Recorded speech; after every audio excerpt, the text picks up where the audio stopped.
We're still here. We're still here. Yay. We come to you not from Tuesday night, but from Monday night. Please adjust your sets for the Monday night.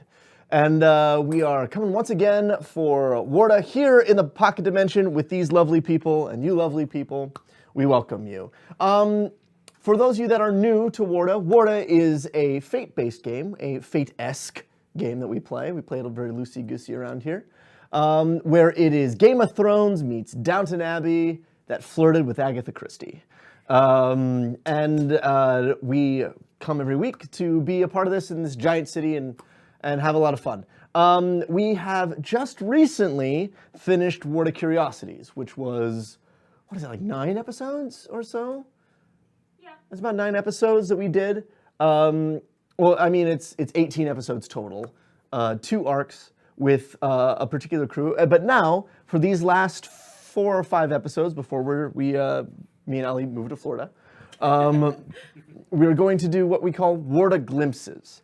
And each one's gonna be a one-shot, highlighting new characters and things between the end of Curiosities and the beginning of Winds of Change, which takes 10 years there's 10 years gap between the two of those.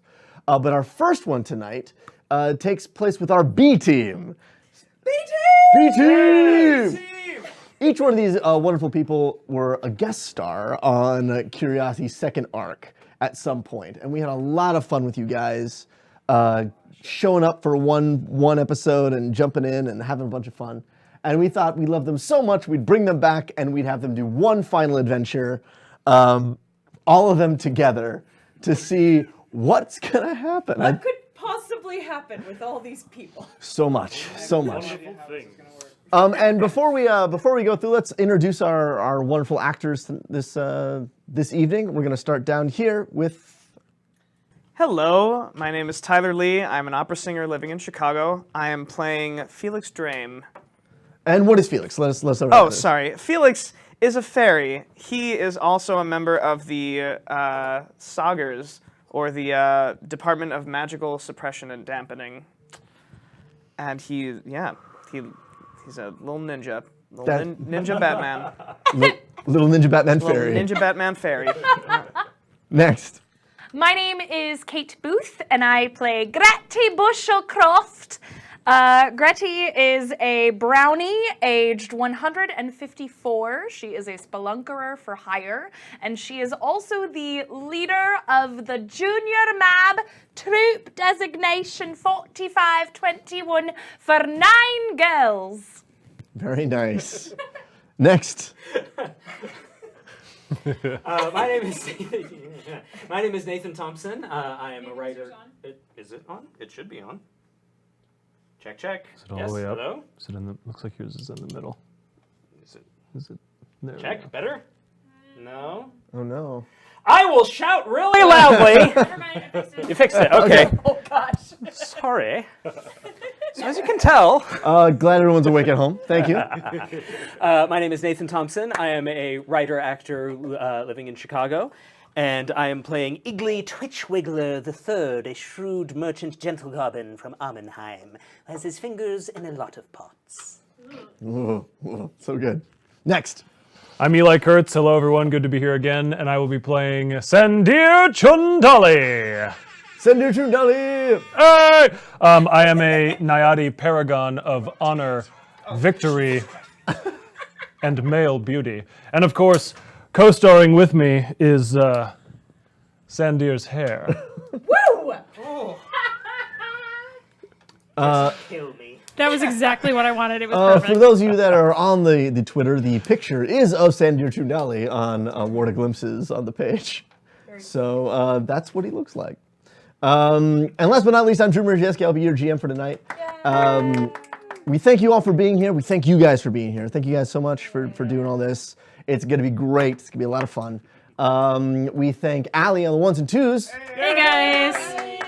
Thank you guys for tuning in on not our regular time or date. Thank you for being here for a slightly earlier start time. We're going to ease into this new chapter here with some pre-game banter, a couple of getting to know you questions, and yes, we're aware that we're taking the new characters highlighted very, very loosely this evening because you've met all these people before. But part of the purpose for bringing back all of these lovely people was because they did so well in Curiosities, and everybody loved them so much. You guys let us know that you wanted to see more of them. The other reason is is your fault. yeah. So you asked for this.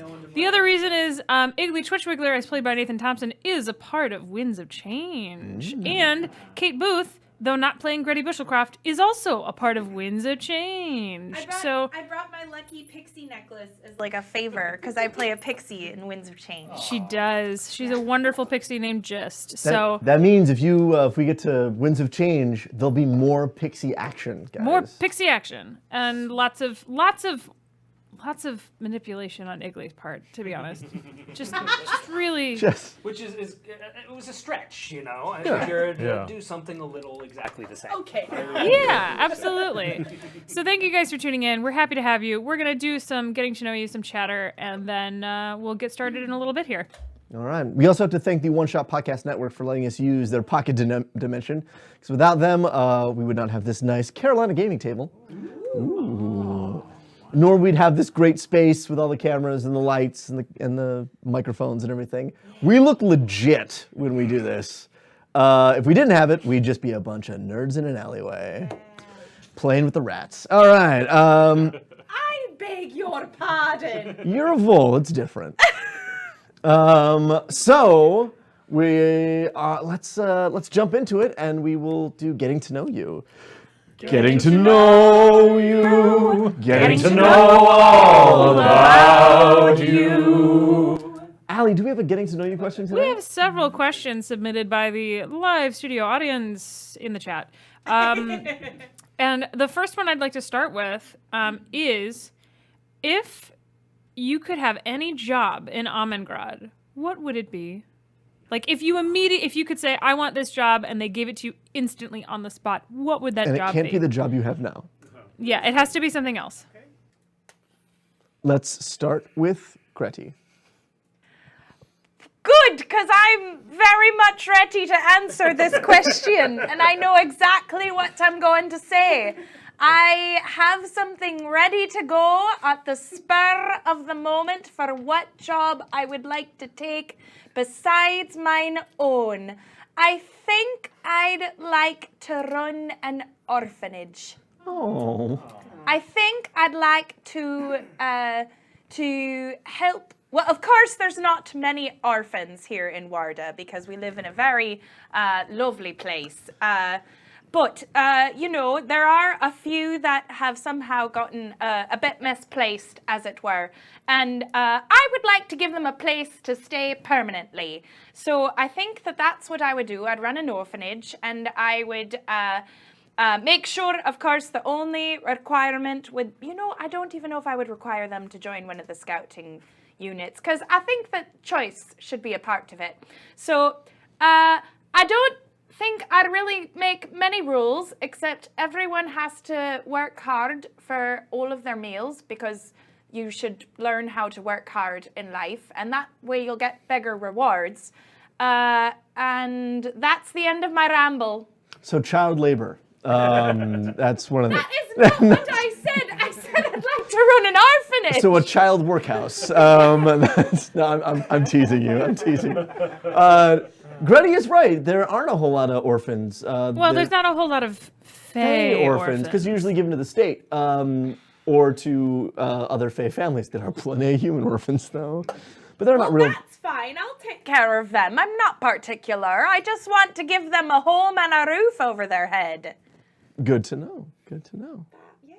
Yeah, it was good. It was good to get to know me. How about Somebody you, else go. Felix? All right. So after a lot of thought, and after no influence from my real life, Felix would have chosen to become an opera singer. Oh. Because he would have loved to sing alongside his favorite opera singer, who is now dead. Oh, Yashara Wish. Oh, you mean Yashara Wiss? Yashara Wiss. He would have loved to sing beside her, but Does that mean that does Felix have a very nice voice? Felix has an amazing voice. Oh. Oh my god, yeah. It's much better than mine, though. Does he sing? Felix is a tenor. Not unlike myself. I feel like the wardens are always trying to get him to like be a part of the district choir to like. They're always like, come on, Felix. I mean, Yeah.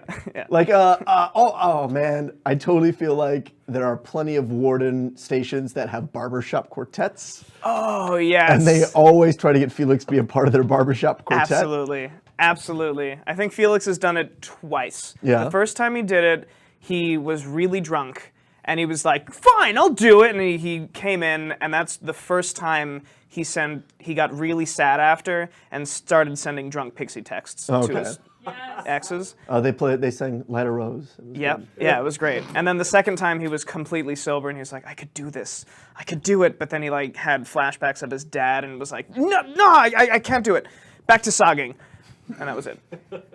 This is the most uplifting version of getting to know you that we've ever had. Iggly. Grand Vizier.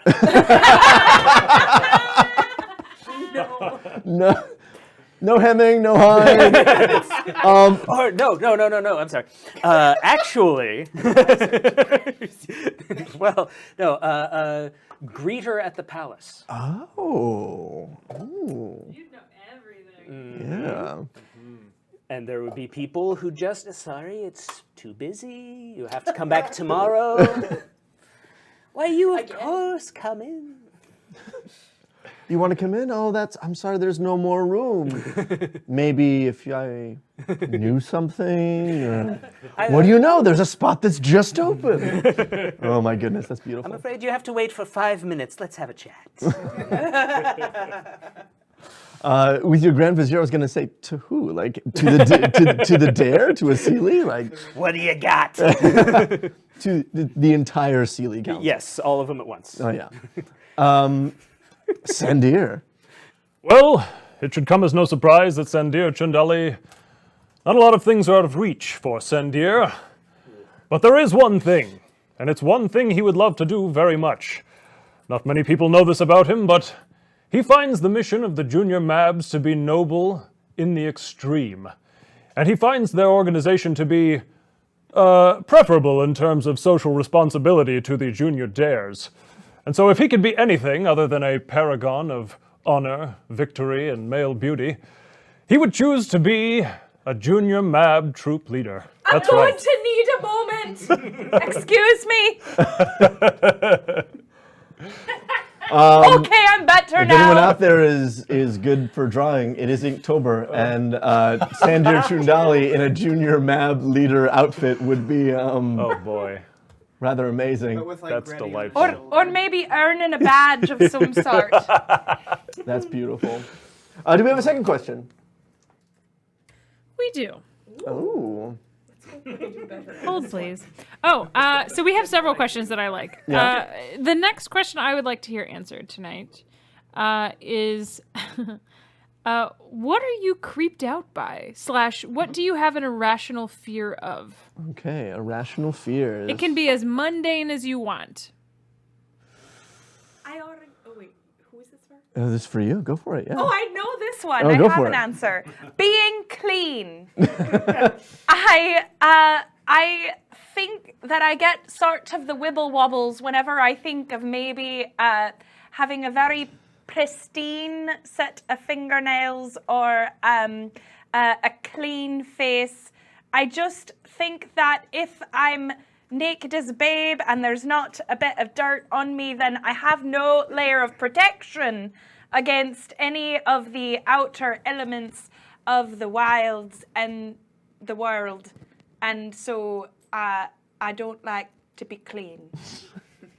Beautiful, beautiful. Felix. Felix has a deep fear of the dare. Oh, and interesting. the mab. Any of the Sealy, Felix is terrified. To the point. Yeah, keep sorry, going. go ahead. No, please continue. Okay. continue. To the point where the only Sealy that he's not completely afraid of is his boss, and even then he never has spoken directly to his boss. It's always been through the team leader, and he'll always be in the background. He's afraid of things that are that powerful, so he doesn't like it. Cool, cool. My question was, have you ever spoken to Docsmer? Absolutely not. No. Nope. Iggly. It's okay to Please be hold. afraid. Well, so the first thing that popped into my mind, I have absolutely no idea what implications this would have for him as a character. First thing that popped in my mind, he's a fear of success. Oh. That's... Now, You know what? I'm just gonna leave that for you guys. I was gonna Yeah. say. Success. I was gonna say. Fun. When you say fear of success, Iggly, Yes. do you mean fear of like overall success, like comfort and love and admiration and money and whatever, or do you mean like you're afraid of succeeding at that thing that you really want? Yeah, yes. 'Cause I know what that Because is. you know what that is, because we've talked about that. So, yes. Okay, time for some fan theories, everyone. Quick to the boards. Last but not least, Sandir Chundhali. Just like the last question, it should come as no surprise that Sandir Chundhali fears nothing. However, I echo Ms. Buschelcroft's sentiment that fear is not bad, I just happen not to have it. That said, from time to time, I do find myself worrying that love of ourselves, of each other, of our inborn talents, and of life itself might not be enough.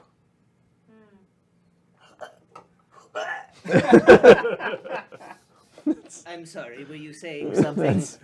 It's beautiful. Okay. Do you want to do one more, or are we good?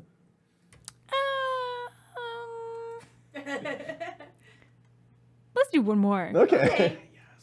All We right. have to crowd in like 4 games of getting to know you. Yeah, for you guys. yeah. Okay. This is a good one. Who is your hero? This is an easy one. Start with Grettie. My girls are my hero. They are, because every day they go a little bit more beyond their limits, and I'm very proud of them for it. They go beyond. They do. They go beyond and to infinity. Plus Ultra. They do that. They do plus ultra maximum effort and all other appropriate culture references. That was wonderful. Awesome. Felix, you said that and I was like, do you realize what you've done? Felix's hero is Sandir Chundhali. Felix managed to sneak in to the school during one of their dances, and he was floored. He was like, "Who is this guy?" The first time he saw you was like, how old is Sandir? 88, something like that? Felix is Yeah, 87. you're In my almost 80s? 100. Yeah. You're almost 90, because in 10 years you're going to be almost 100. Yeah. Felix is 87, so I feel like he was like, this guy's as old as I am? Who is this guy? And he saw you fight, and he was floored. He was so impressed. He was like, I'm going to be just like that guy, but like for my thing. And the Soggers aren't allowed to participate in any of the tournaments, so he was like, "Oh, I'd always love to fight him one day, but he'll beat me, but it'll be amazing." And yeah, so he's super man crush on Sandir Chundhali. Excellent. Cool. Iggly. Are you writing down all of our answers? No. Things? I don't know what you're talking about. Kill Grettie? She knows too much. I have a hammer. Oh, that could be useful. Never mind. Continue, Iggly. So Iggly has an incredibly extensive library. At least half of them are not secret hidey holes. They are actual books. But one of them he kept since childhood. And it is a book of Gobbin fables. And one of the most famous Gobbin fables that all Gobbins know is the tale of Unk Bollybuff. And Unk Bollybuff is a folk hero to the Gobbins, and he's very much the Monkey King, or the or Coyote, or the clever fox, who makes his way throughout the world, always looking, always exploring, and always getting by at the last minute by a twist of his wits and a flick of his wink. That's his hero. I love that. I love that. That's awesome. That's very cool. Sandir. Sandir Chundhali's hero is his father, Wraith Chundhali. He's not a perfect man. In fact, his flaws can be titanic at times, but that is the perfect inspiration, because in spite of his flaws, he is nonetheless excellent, and he pursues excellence in all things, and if I may say, for being on in his years, he cuts quite a fine figure. He does indeed.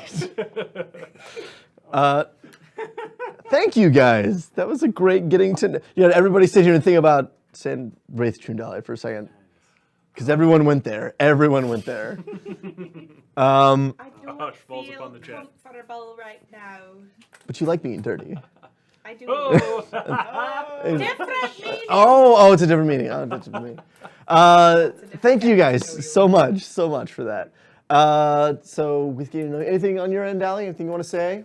No, just to remind everybody that we are very, very close to our next milestone on the Patreon. We're aiming to get to $300 a month. Once we reach that, the Patreon patrons will receive the audio from Winds of Change, the very first game we ever played in Warda, featuring such people as Nathan Thompson as Iggly Twitchwiggler, Kate Booth as Just, Mary-Kate Arnold as Quillathe Sareine of House Sareine, and who's the fourth one?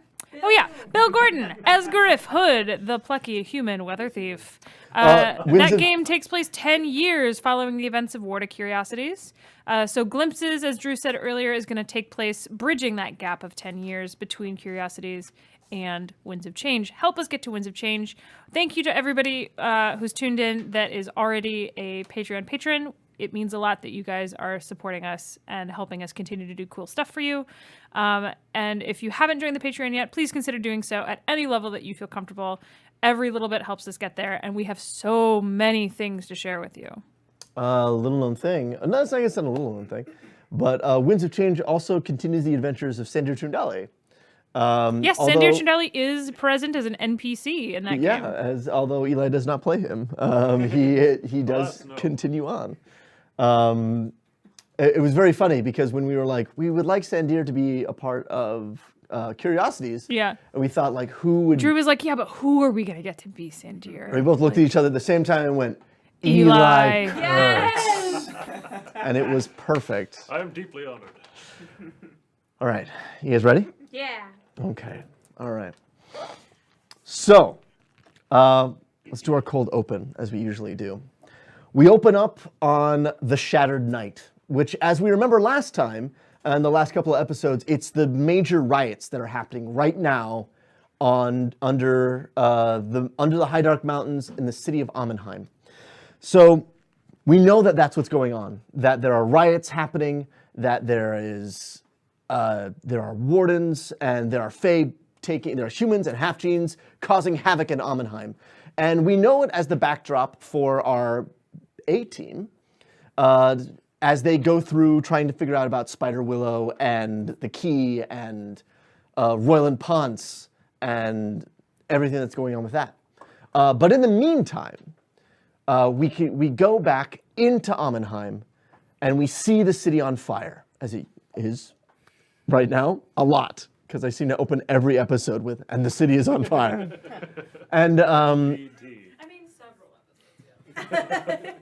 And as we're sitting there watching the city burn, we pan through the city, and eventually we come upon rooftops, and there is a masked fae with a unconscious Quillathe Sareine of House Sareine slung over one shoulder, and they are leaping from rooftop to rooftop in a desperate attempt to get away. And as they are trying to get away, we see another figure, a dashing figure with flowing locks and chasing across the rooftops from place to place. And it is a thrilling chase scene that happens as they go from one roof to another roof, and it's a near miss, and one doesn't make it all the way, and he has to latch on and move forward, and Sandir does like a full backflip off that one and onto another one, and it's back and forth as they run and run and run and run, heading closer to the center of Amminheim. And at the last second, just as Sandir is about to catch up with this masked fae, this fae makes a leap that no one should be able to make. It is a long leap. Sandir almost has his fingers out to touch the back of this fae's coat, and that they jump. And that fae lands, and Sandir doesn't. And he's about to fall when he reaches out and out of nowhere grabs a rope. And slides down till he reaches a basket. And there in the basket is Grettie Buschelcroft. And the two of them swing, and the rope goes.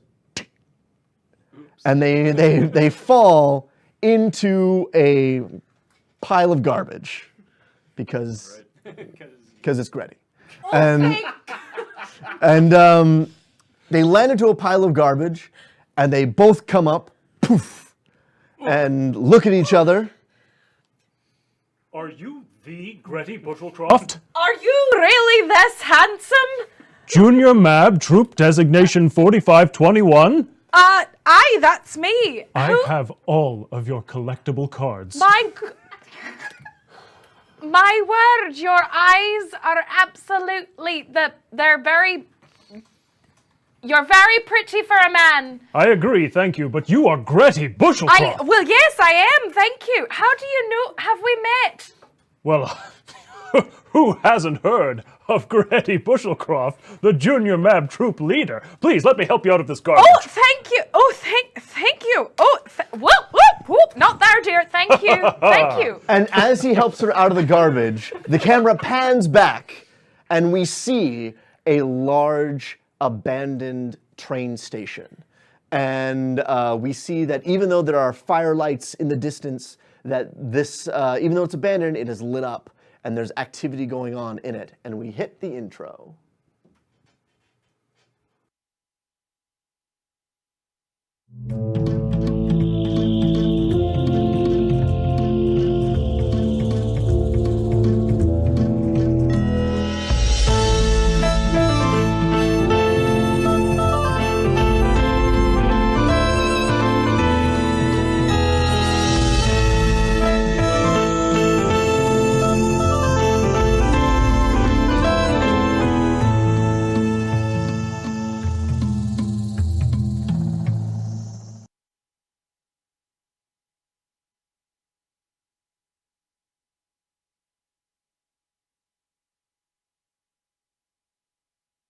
Yeah. Filled all of my gadgets. Yeah, your gadgets are good. Ready? Okay, and we're back. And we begin as we always do, high above the city of Ammingrad. It is nighttime, and it is the beginning of fall, so we feel a crisp bite to the air. And we look down upon the city, and it is about 1 o'clock in the morning, or maybe even 3. In the wee small hours of the morning, as we pan over this crisp city, and we head straight into the mountains. Again, we're not even taking time to be creative about it. We're just going to go straight into the mountain, right through a portal gate where a ship comes out, and we see Piter on the front of the ship as we zoom past it. And we head into the city, and the city there's smoke and fire, and we pan all the way down to this lit up, abandoned train station. And by the train station, maybe a block away from it, over the rooftops, this Victorian-esque rooftop world, we land on a burnt-out tenement that is now completely empty. And there on the top floor, we see this group of intrepid adventurers, all gathered together around a makeshift table with a little candle on it. In these wee small hours of the morning, and outside the window we can see the station, which is called Hard Heart Station, And around the station, we can see a multitude of glow pixies going back and forth around it. And they're heading in and out and back and forth. There's a lot of activity going on around here. And through the window, we pan through and we see all these people. I'd like you guys to go around and describe your characters, describe what they look like, so the audience can get a know for that. And then, since we've jumped a little bit in time and we all know where we left you guys, tell us how you got here, how you got to this moment in time as a group about to head into Hard Heart Station. Let's start with Felix. So Felix has I think not much time has passed between the last time. It's been like 2 hours. Yeah, it's been a couple of hours. So Felix still has shorter brown hair, not unlike my own. And he has a pair of goggles a la main character from Digimon on his head. The goggles are for filtering emotional manipulation magic to make it more easy to resist when he has them on, because that's bad. He has a long black coat on that buttons up the right side. They're snaps, so that way if he has to kick, it's easier to get out of the way. He has a utility belt on with various sized pockets. He does not have his backpack on him because his machine exploded, thanks to Griff. But yeah, that sounds about right. That's about right. Yeah, and I think, and he has a scar running from the side of the corner of his mouth all the way up the side of his face, where it ends in a cut-off tip of his ear. Very I believe that's everything. How'd you get here? Oh, how did I get here? Right. So Felix had been going from rooftop to rooftop after he kissed Alva goodbye, and he learned Hashtag Warda Smooch. Hashtag Warda Smooch, and he found out that his team leader had been captured from when he was trying to communicate, and then he heard the fighting. So he went back to headquarters to debrief and to stop his change his singed clothing and get all of his ammunition back. And then he got a pixie saying, Mr. Twitchwiggler would like to have a word with you.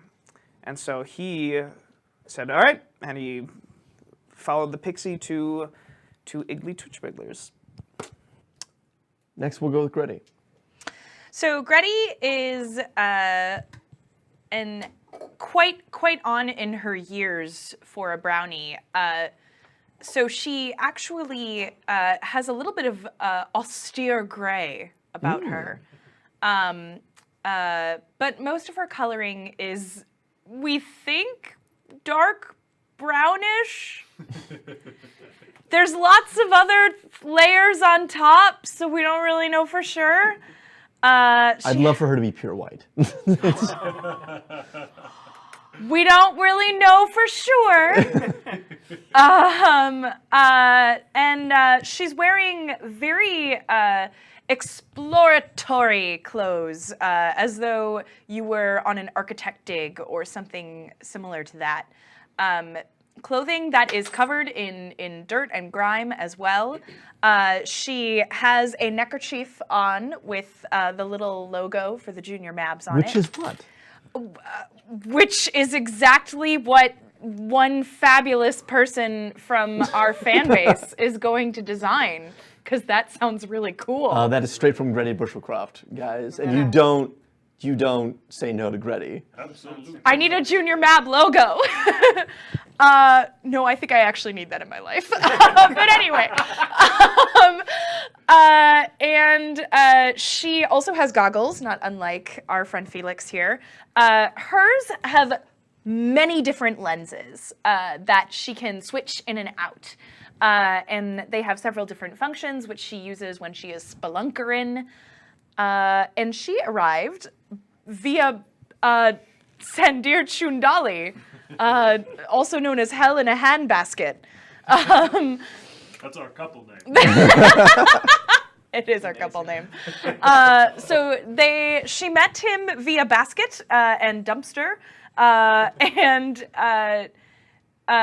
he informed her that he knew of a maid in Help And so Grettie immediately, like a good neighbor, Grettie was there, and she decided that she would participate in this rescue mission. Plus, adventure is under there, and it sounded like a good adventure. And I begged her to come along. Oh, well, really, he did beg a lot. Iggly. So Iggly Twitchwiggler, I think last time, didn't we say he looked sort of like Poirot. Yeah. Yes, Hercule Poirot. long black trench coat, umbrella, bowler hat, scarf generally wrapped around his lower face. Coming along in years for Gobbin. And he arrived... So he arrived after the his bank was ransacked, and he managed to escape. And after a bit of rummaging and darting in between the alleys and snatching a few pieces of conversation from well-known and trusted contacts, he knew exactly where he needed to go. He knew exactly who he needed to be there. So he sent a couple fairies or pixies out to to send some orders, and made his way towards this old broken down train station. And on the way happened to watch Sandir Chundhali with a handbasket hanging from a rope fall into a dumpster and then pull out a brownie.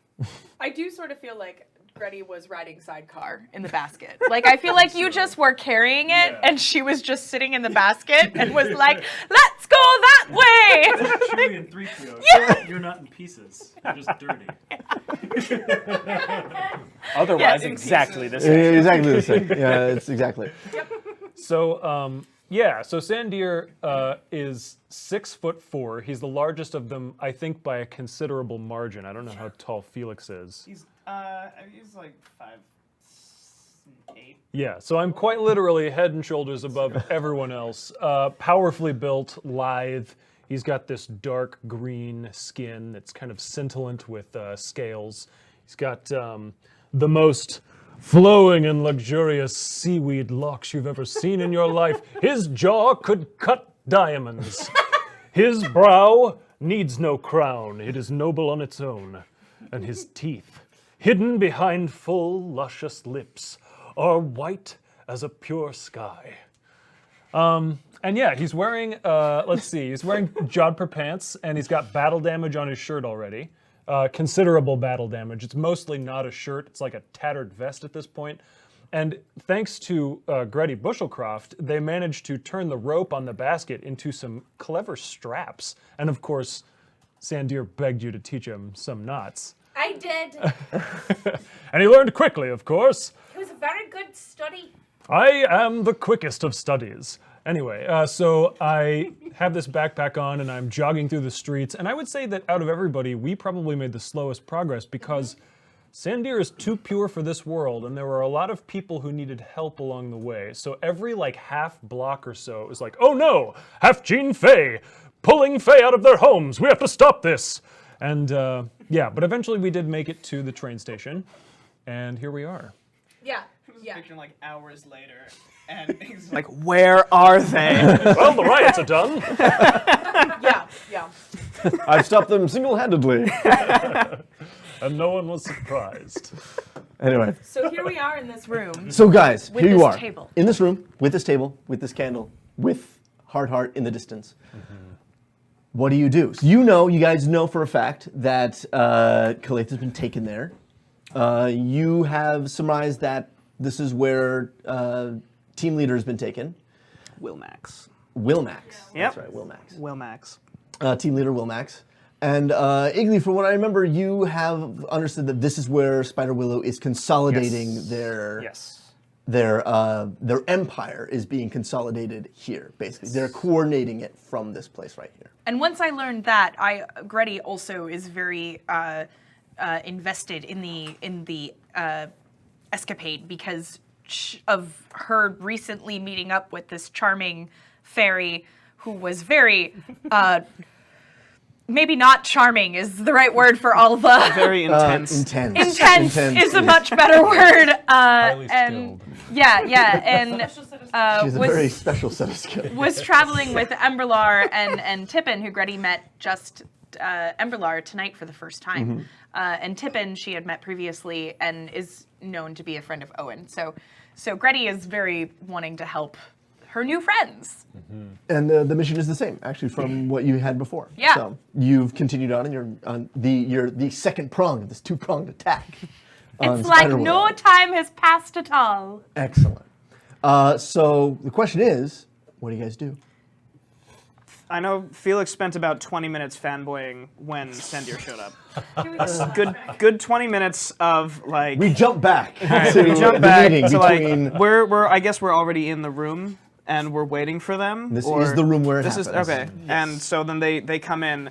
And Felix is, he's working on something, and he looks up, and just this bright light, at least from Felix's perspective, enters the room, and he's like, Sea spray. Mr. Twitchwiggler, Mr. Yes, Mr. Twitchwiggler, yes, yes. do you know who that is? That's I Sandir don't Chundhali! And he's like, that's Sandir Chundhali. Never heard of Trumpets him. blare at the mention of his name. Horns explode they say that the very sea itself birthed him Can't from be its watery loins. They say that his eyes sparkle with the shine of 1,000 glaciers. Probably the drink. At this point, Sandir has approached. Can you keep a secret?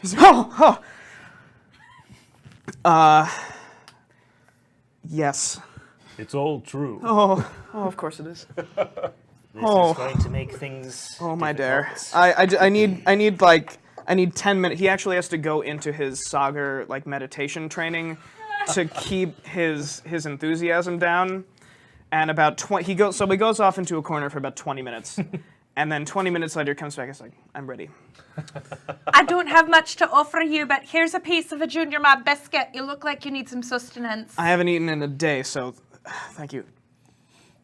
God, That'll be 42, what's the equivalent? Lara. That'll be 42 Lara, please. I don't Thank you for Do I carry supporting money? the junior deck. I carry money on I don't it? think you do. Please, I don't- please. It would be my honor to pay. Oh my Let me God, pull he's out buying me my dinner. purse. Thank you for supporting the Junior Mabs. In the chat, tell us, what are the biscuits made of and what do they taste like? So all this has happened. This is all canon now. I would like to revise Iggly Twitchwiggler's greatest fear. Okay. All right. Please do. Iggly, you had A team. Now you have B team.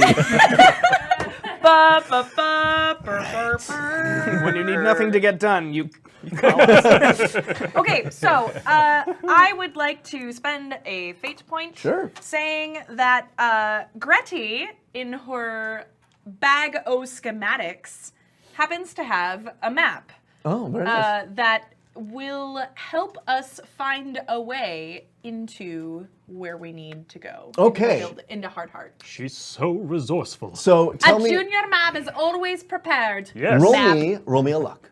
Great. Ooh. Okay, so you have. Let me see those real quick. You have a map of the sewer. Of this particular area as well. So you can find that there is an entrance through the sewers, but the map is incomplete. So I have this map, and you'll see right here, there is an entrance through the sewers. However, you'll see in this area over here, by indication of the complete lack of lines and shading, my map's incomplete, and I don't know exactly what's over there in that area. There's a big watermark on it. You maybe spilled tea or something on it. And This map was never complete when it came into my possession. Yes. or of course. when your girls spilled apple juice on it at some point. There might have been an apple juice incident involved in this lack of a map. Thank you. They are adorable, the junior mabs. But I think this is good. Sewers, I must say, I'm one to be a little cleaner than this, but in the presence of water, I am not out of my element. Literally. Excellent. Would you perhaps be willing to go a bit further ahead than the rest of us? Willing, I would be excited. Excellent. You go scout. Yes, sounds wonderful. Here I go. So we're gonna say that there's a manhole just outside of this building. Yeah. And we see the scene where they pop the manhole, open it up, and Sandir, you head down into the sewers. And as I head down, you can hear me. Da, da, da, da, da, da, da, da. I mean, if there's an opportunity to go underground, Grettie wants to take it. All right, so are you in the I basket scout then? with it. Please, by all means. Oh, all right. Good. I'm glad we're not doing anything foolish like splitting a party up right away. That no. sounds dangerous. Doesn't it, though? No, this is Down perfect. she goes. This is exactly what Winds of Change is like. No, this is great. This is perfect. It'll get them ready for what happens in Winds of Change, where everyone leaves each other within 4 minutes. Anyway, continue. I go down the manhole. All right, excellent. So you get in the basket, and you guys head down the rungs into the sewer. Our convenient basket. Ms. Yeah. Buschelcroft, I am honored to be exploring what is very like a cavernous system with a spelunker of your caliber.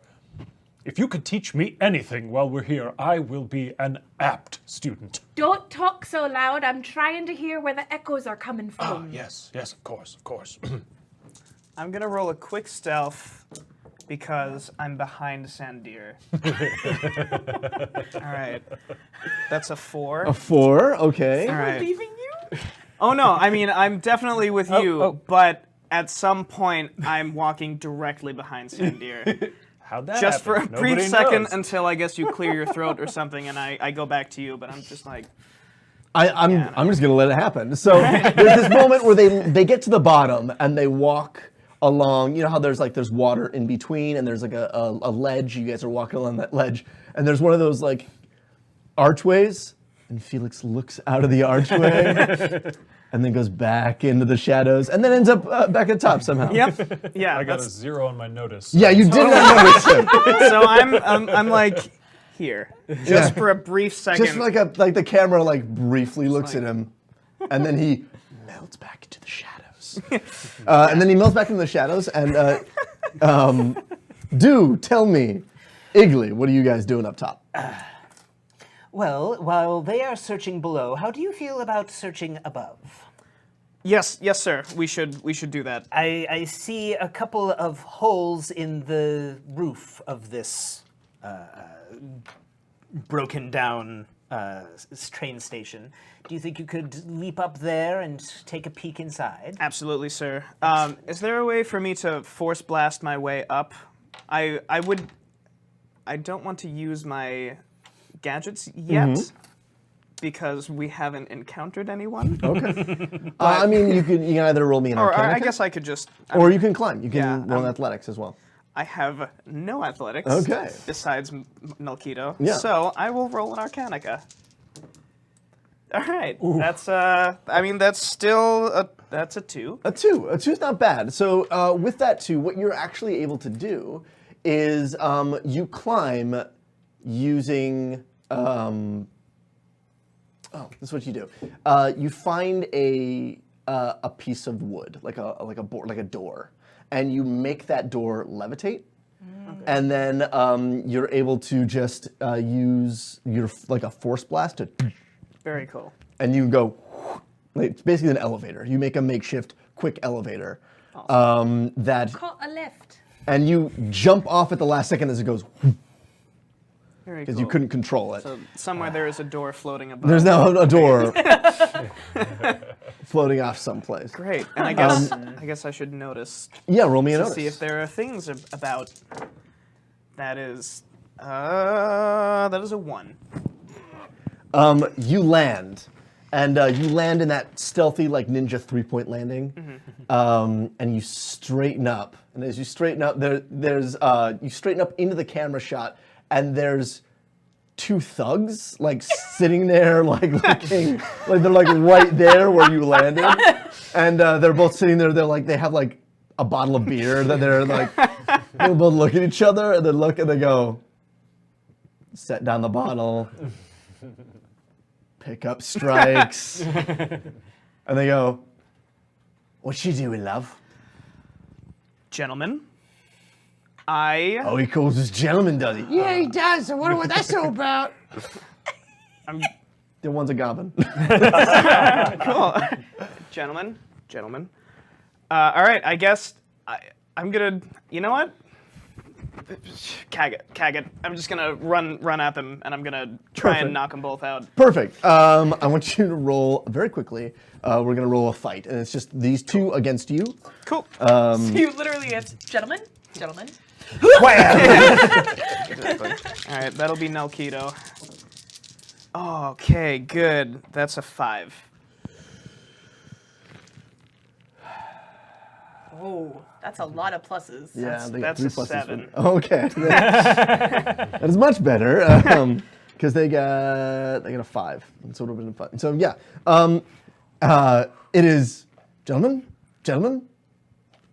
And you wade into this, and we like pan back, and there's one of those like dirty window-esque half, and there's just like flash of light, and we see your shadow back and forth, and then flash of light as they both hit. Felix And- will... Nice. There were people up here. Not anymore? Nope. Very good. Coming down. Thank you. Awesome. Spotting. No. And so you're able to get back down. Let's jump to you guys. You guys are deep in the sewer. Yeah, so I'm not looking out for anything, really. I'm just so in the moment. Okay. I am looking out. I suppose I'm rolling a notice. Well, question first before I specify what I'm doing. The map that I had, the blank area, was it in our immediate area or closer to the end of where we want to be? So closer to the end where you want to be. Like Okay. the thing is, this is a map that you've obviously made. Right. You've been able to get close to Hard Heart, but you've never been able to get close enough to it. So like there's obviously Well, and I wasn't really like, it's not like I wanted to infiltrate. yeah, you didn't want to infiltrate. Why would you infiltrate this place? Like there was no reason to. So you have like all of these interesting passages around it, but Yeah. you've never been able to get close to it. You don't really know why. That seems really strange. Okay. Because you look on the map and there's like, oh, this is where the station is, and there's blank just like a good 50 feet all the way around it. It's very odd because I'm used to accidentally bumping into things, and I never accidentally bumped into here. Yeah, so you can get about 50 feet to it. Okay, well then in that case, since I know the general direction of where I want to go, I would like to roll a notice to see if the immediate way is clear. Awesome. Wow, it's a +2. +2. Grettie, Yes. what would be a ghost story-esque, an urban legend-esque thing you would tell your girls around the campfire of things that live in the sewers? Well, there is a very suspicious story. And I'm not saying that it's true. I'm only saying it's never been confirmed as false. I feel like you're actually telling this story to Sandir in this And moment. I Continue. am wrapped. There's a very old story about the underground of Amminheim Ugh. and the creature that lives within. I'm rather surprised that you never heard of it because they say it's betentacled. Is it large? Well, yes, it's very large. Is it fearsome? It's very fearsome. The most fearfulsome creature that could be betentacled and very large. Where did you say it was? In the sewers of Amminheim. Hi. We can only hope we'll encounter it tonight. I like you. Yes, so I'm telling that story Perfect. as we're going out. So you're heading closer to the place where the end of the map, basically. Yeah. And everything seems relatively normal for a sewer. There are waterways, obviously. I think several times I tell him, "Watch your head, dear," as like we're going What? through. Oh, Yeah, like always a little too late. Yeah. And there's pipes everywhere, and there's like steam pipes, and there's water pipes. Gandalfing around in the sewer. Like, Yeah. It's Sorry, I'm not familiar very- with ducking. very Fraggle Rock that you guys are doing right now. Cool. And you guys are like going under archways and following the water where the water is running. And you come to the edge of where your map is. And you know there's a corridor, and you can see from where you are, there's a big black opening that kind of leads into darkness. I think this is the part where we decide if we go on alone or if we go to fetch the others and bring them with us. I've always found the unknown to be terribly exciting. Oh, I have also. I think we should go on ahead. I think you're right. and that's how we lost them. No, like I said, this is perfect. I want you both to roll me. I want you to roll me the nadir. Okay. And I want you to roll me. Do you have anything mental-based? Any mental-based skills? Investigate. Oh, just re-roll that, yeah. Oh, wow. Off to a bad start. Okay, that's better. That's nice. Investigate. Investigate. Or Just roll me- Mechanica? Roll me Notice? just roll me a straight roll. Okay. Add Do your I notice. get a +2 because I'm spelunkering? Yes. Let's give you a +2 to it. I got a 6 total. Is that how that works? Yeah, your art gives you a Hey, +1. I'm sorry, Oh. it's +1. Okay, so it's a +3 total. Oh, that's so good to know. Oh my god. Okay, thank you. If you use your art for anything, it can be in conjunction with any skill. Oh, okay, thank you. All right, good. What did you get? 6 total. 6 total? Yeah. 3. 3. Man. There's a brief moment where as you're heading down this hallway, you feel like you walk into a wall of gel, like of jelly. Or like you have to walk through it and keep going. It's not like a physical wall of jelly, but you can feel it like pull at your brain as you walk through. And there's that point where it elongates and continues to have tension on it, and then the last second it snaps. And you guys are fine, and you continue to walk through. Did you feel that? I did. It felt not unlike drawing water magic out of my stave. I've never experienced that before myself, but I do feel as though my head was wrapped in cellophane for a moment. Yes. Very Apparently similar. we have cellophane in Warda. It is not. Cellophane is not a plastic wrap. Yes. It is.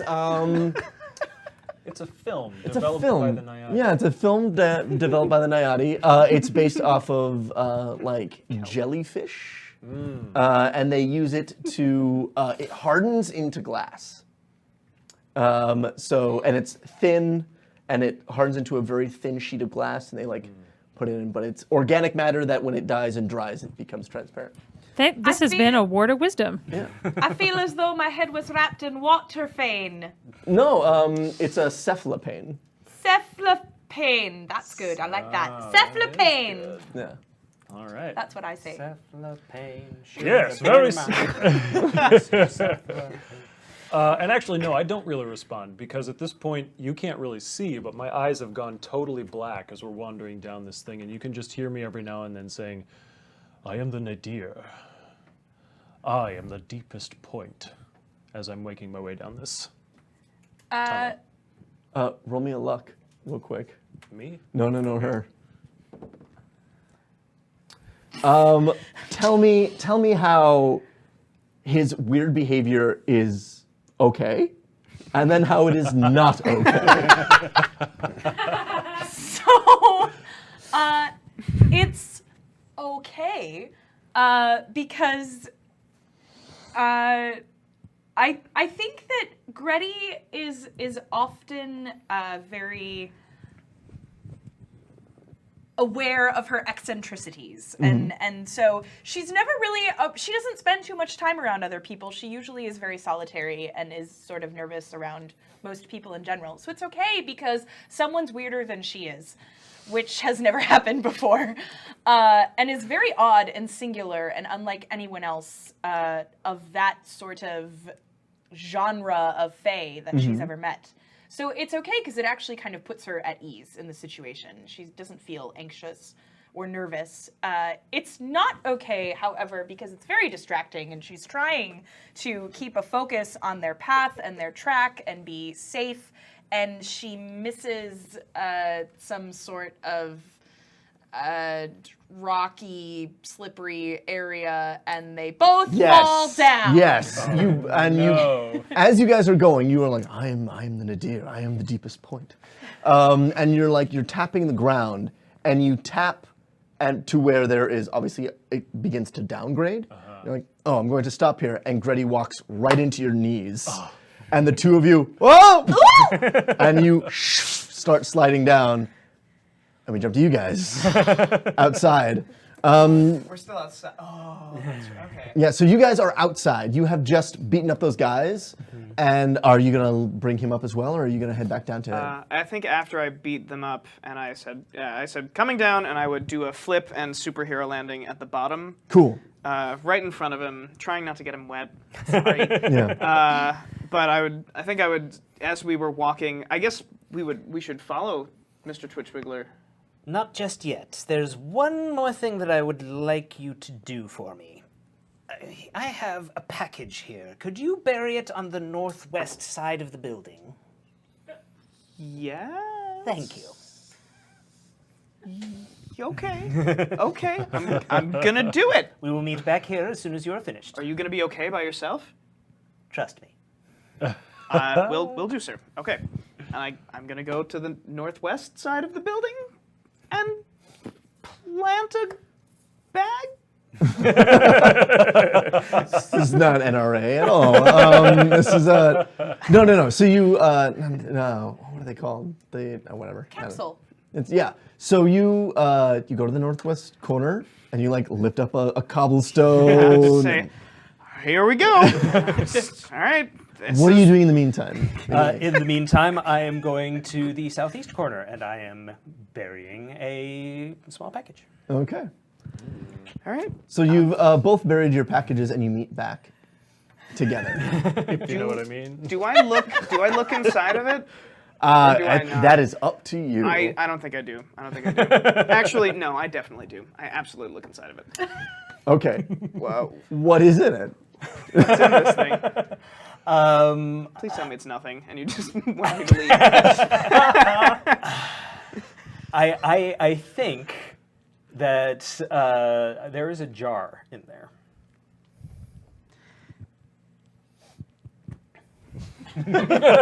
Okay, close it up and put it under. A jar that's apparently empty?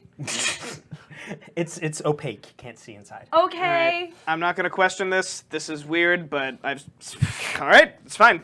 This is my Felix, job. as a sogger, you've done weirder. Yeah, things. I mean, this is fine. All right, fine. I'm just gonna go back to the meeting place, and here I am. All right, so you both arrive back there.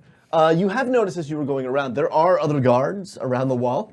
Nobody saw you. They're very much like as you go around. There's one guy who's talking about the latest fight that he saw. Like he saw Sandir fight at Borwald Academy. He's like, couldn't believe it. There he was, a 3-on-1, and he took them all out one after the other. He took Big Sal. He defeated Big Sal in one hit. It was amazing. Like you hear all that, and there's a bunch of guys around him, and they're enthralled in the story so much that they don't see you guys come back together. Nice. They're like, in another life. I'm gonna keep walking. Right. Cool, and you guys meet up again. There. Now I think will be the perfect time to follow them. Shunk. After you. Yes, sir. And I'm gonna put my goggles on, cause I don't know what's in there. and I'm gonna roll up my sleeve a little bit, and there's a bracer on my sleeve, on my arm, and I'm just gonna have it just at the ready. I'll roll up my other sleeve, and there's a little. It looks like a watch, but it's got a little little pencil looking like thing sticking out, and I'm just gonna have both of those ready, and I'm just gonna slowly walk in. Cool. So you guys head down. I want one of you, whoever has the higher one of this, the highest notice. My notice is 1. It's a 2. Oh, there you go. All right. I knew I brought you along for a reason. I hope To see things. That's. That's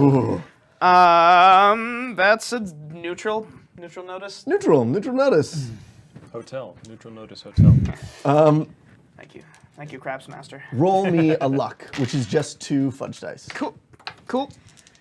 There's a Be lot lucky. That's not So there is, obviously, to the audience, we know that they have gone down the right path. You guys go down the left path. All right, sir. Squish. This way. Squish. So as you guys squish through your way through it, you go, this way, and we see the camera is showing the T where they went, and you see them go around the corner, and then you hear a, ah! I'm wait. Oh, okay. Oh, no. What do you want to do? I want to use a fate chip to say that in previous exploits, Grettie almost went down this path and then, posted a sign that says, Grettie, do not go this way. Which is an obvious thing. As we pan back, we see that written on the side, which they have obviously missed. And they go around that corner, and it pans back. Grettie, do not go down this way. And we hear a, that's Okay, that's fair. That's amazing. We jump back to you two. You are now on a slippery slide down this, it is Goonies-esque.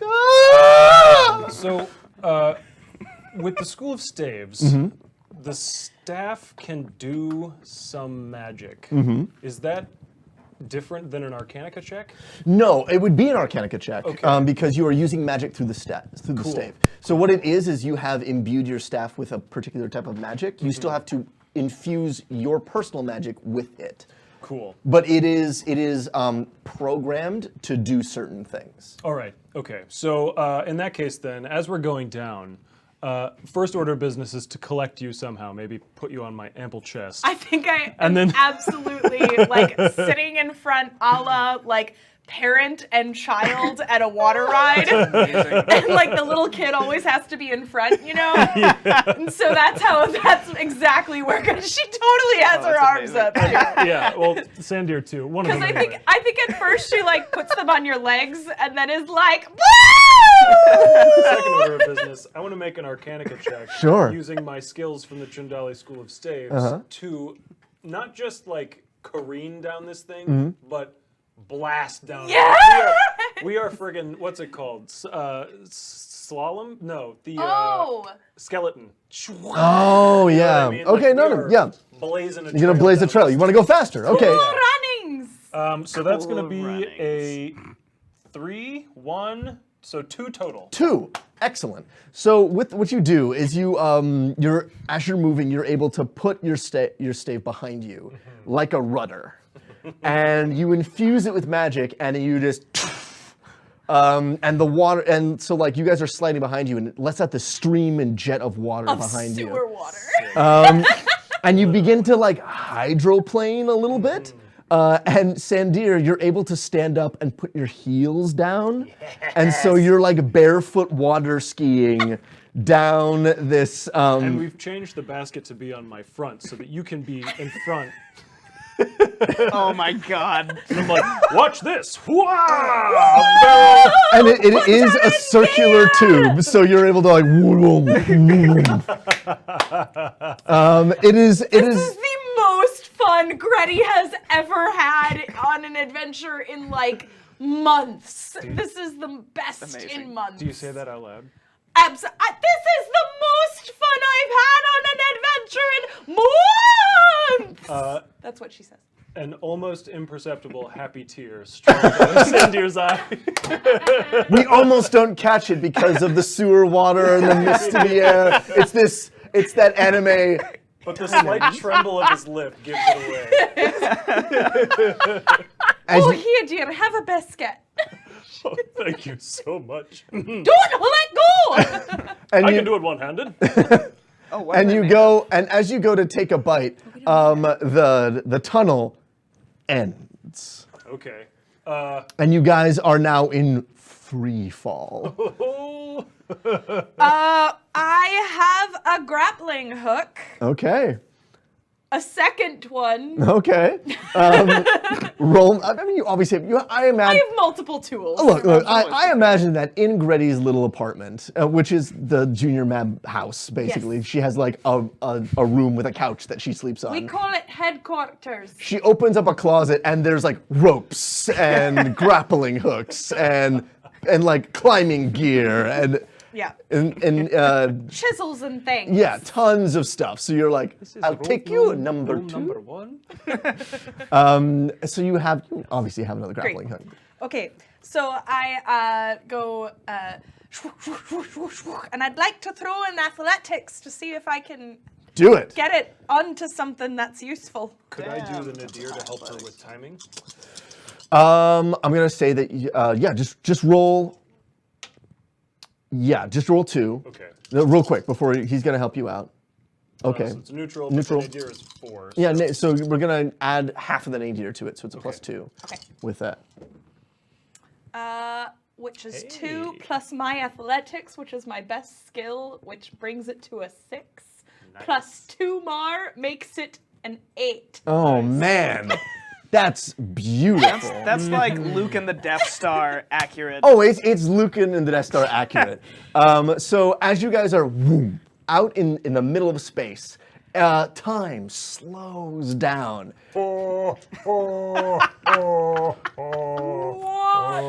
this!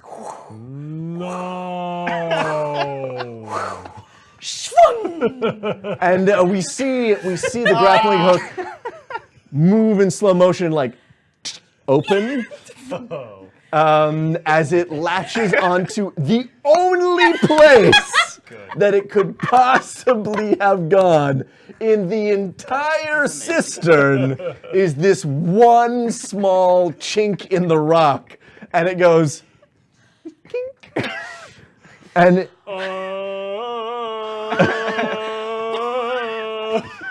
Hold on tight! and you guys go through the second tunnel that's on the other side. Yes. B-team!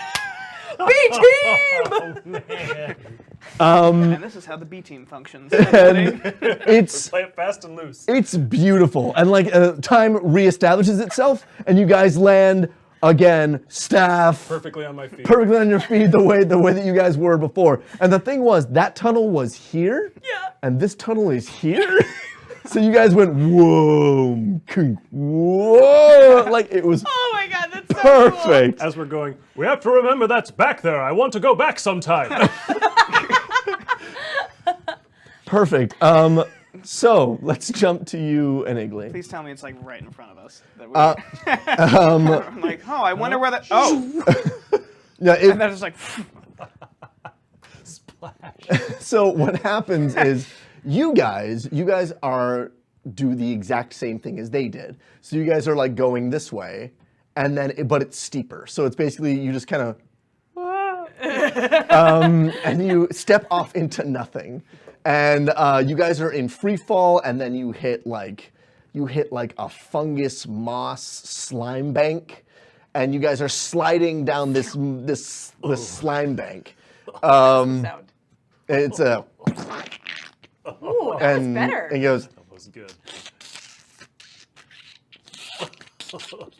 as you guys are sliding down this thing in spectacular fashion, covered in gunk. heading down. So Iggly, what has happened is You might be dirtier than me right now. So much has happened. you guys stepped out into nothing and landed in what gobbins call a slime bank. It is it's like a fatberg. It's like a fatberg made of slime, and do you know what a fatberg is? What city was that? All cities. It's in every city in the world has those now. No idea what that is. So like when you cook and you like pour oil down after you're done. Oh, God. And all Okay. that like people who throw like things that can't be dissolved in the sewers and stuff, they all collects into one place, and it's called a fatberg. Fun fact, Kate Booth, who plays Grettie Buschelcroft, does not enjoy being dirty. This has been your word of wisdom. So you guys are sliding down this slime bank, covered in slime.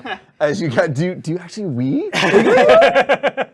Oh, sure, why not? You get the weirdest Yes. look, Iggly, Felix. Iggly. Iggly does. Tell me about slime banks.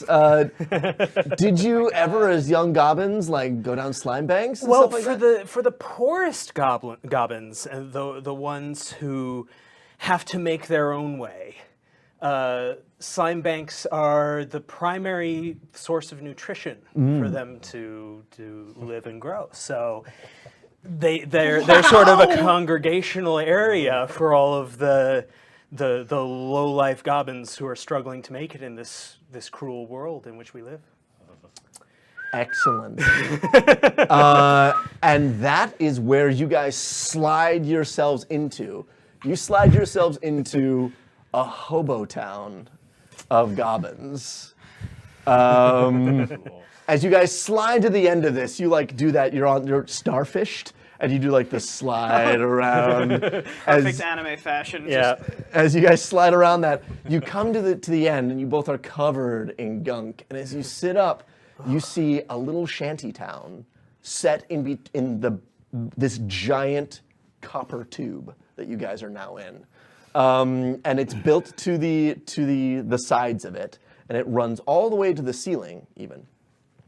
And you see like little fires, and you see dozens of glittery eyes like out of the darkness turn and look at you guys as you guys come back up. Mr. Twitchwiggler, Yes. I don't know any of these folks, but I'm here to protect you. Do I? Oh, this does complicate matters. And you see goblins like getting up out of mud and gunk. What you thought was a mushroom gets up and like moves towards you, and one comes up close to you, and it's this goblin that has the most scraggly, dirty beard, and he is almost completely green. He's got mushrooms growing out of like bits and pieces of him. What? His ears. Yes. Like old man hair. Yeah, it's grown out into a like beard. His ear hair has grown into a Oh, beard. that's so gross. His nose hair has grown into this beard. He's wearing like an old top hat, and he's got mushrooms like growing out of the top hat and out of his clothes. And he comes up and he goes, hello. What are you doing here? Hello. Tip of that. He takes off the hat, and like snails and things like run down as he puts it back on. My name is Iggly Twitchwiggler III, and this... Hold on. Iggly Twitchwiggler, Iggly. you hear like Iggly Twitchwiggler. Well, that's a spot of luck. And this is my companion, Felix. Felix Draem. Thank you. We apologize for barging in like Oh this. no, it's totally fine. Please, come closer.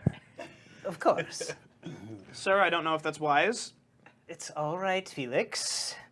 These Oh, are don't worry, Felix. And he friends. taps you with like a cane that you didn't know was even there. Oh my god, that's not your leg? What is... Whoa! Alright, fine.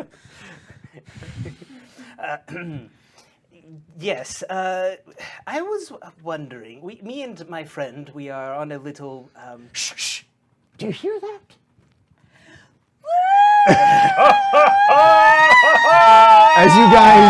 As you guys come out of the tube, I know that laugh anywhere. Sandir Chundhali! I hear the horns. and you guys land right into a fatberg. Like there's a. Two legs sticking out. Oh, that is lovely. Oh, here you go, dear. As you guys come out, you're covered, and the Gobbin's like, friends of yours? Of a sort, I suppose, yes. Come. We will gather around the fire and break mushrooms together. You are far too kind. Allow me to introduce Grettie Buschelcroft and Sandir Chundhali. Sandir Chundhali. That's what I said. All right, Oh, for Grettie, hello. Oh my god. Oh my god. You're known to the Gobbins. Oh.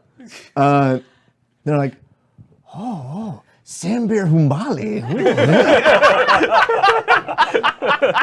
And there's a, I never heard of him. Nor had I. Apparently, he's a big person. but all of them, but He's a big person. Well, he is very tall. but when you say Grettie, This there's is Grettie Buschelcroft. there is a bunch of the little Gobbins, because what you thought now were just mushrooms. This is gonna make me cry. Whatever you're And about to say. they're only about like maybe a foot high, and they're these tiny little Gobbins with these tiny little fingers and these giant big eyes, and what you thought were mushrooms, but they're all wearing like fungus caps on. They come and they like come out and they like walk over to Grettie and they like there's a yank on your little boots. Oh, hello, little wee one. Hi. What's your name? What? What's your name, wee one? Oh, we don't give them names. I think his name is Wa. Oh, what? It's very nice to meet you, what? My name's what? And they like look around and they're all like, what? There are. Oh,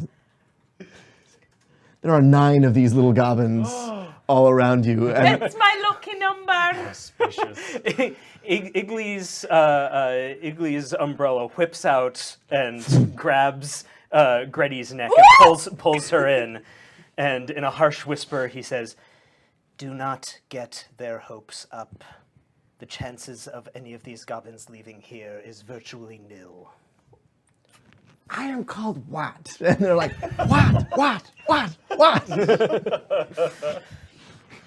How tall I- are Gobbins again? Gobbins are only about 3 feet high. 3 feet? Okay. So I would like to roll a stealth Okay. to see if, without him noticing, I can drop my copy of the Junior Mabs Explorer's Handbook.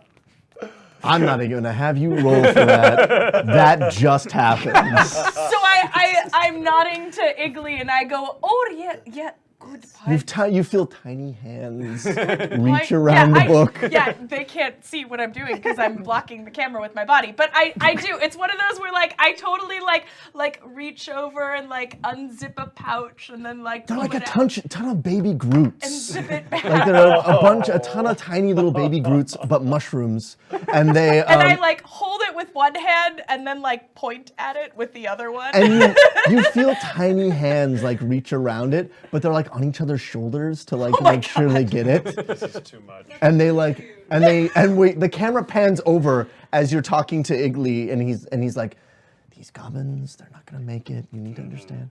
And we see Yes, that. tell me more about And the things camera I don't pans know. back, and you see that they're like taking the book, and they're handing it over, and like they've lifted it up, and they're like, what? and what's right. Iggly whips around just as they vanish, And they're like, just as they're off screen. they go behind like a pile of garbage, and then he's like, and they head off to like a small mushroom film tent that they've made, and they like go inside. Again, they're only like about a foot high, and they're big-eyed and cute. Oh dear. Okay. And Felix is not comfortable. the old goblin's like, all right now, come close to the fire.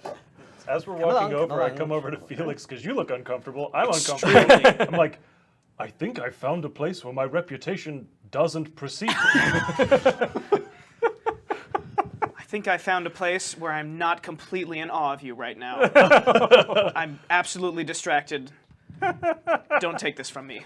And you all like sit down around the fire, and you're like, I have brought mushrooms. And he like reaches over, and he pulls out. He pulls out this like metal pot full of steamy mushrooms, and he reaches out and pulls like this like spike, takes one, and he pulls up, and there's a, and you see that the mushrooms are alive. They're like little animal mushrooms, and like they're all steaming, and he like. Oh no, no, thank you. Allow me. I make sure that everybody's watching. This is how you do this. Split it in half, eat out the insides, put it back together, eat the whole thing. Oh,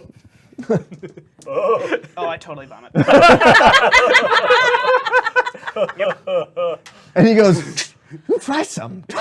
And you go, as he gets up to your face, Sandir, you see that it's got like 8 eyes, and it's got a bunch of like mouse-like legs. It's got like, oh man, it's got 9 mousy legs, and it's got a mushroom top to it, but the eyes are like all underneath like the cap of it, and he's like stuck it on the top, so you see like it from underneath, and all the little legs and eyes are going. Oh, I just had the biscuit earlier. I couldn't possibly. And he's like, I'm just gonna knock it out of his hand. I'm gonna be like, get that away from him. Get that away from me. Don't ever do that again.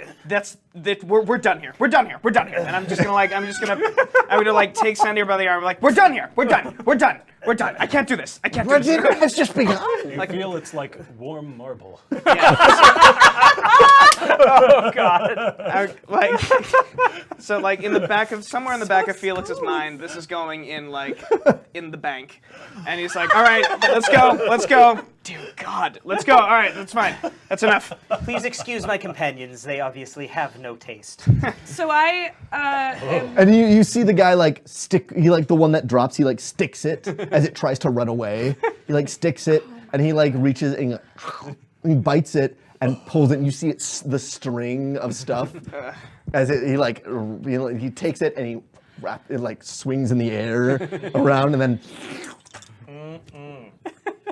Yep, Grettie likes it. She's into this. Drew, to clarify, are they mushrooms or They are are they mu- animals that look like mushrooms? they are mushrooms. That's fucked up. Chat would like it known that this is really bizarre smish, and we're judging you all severely.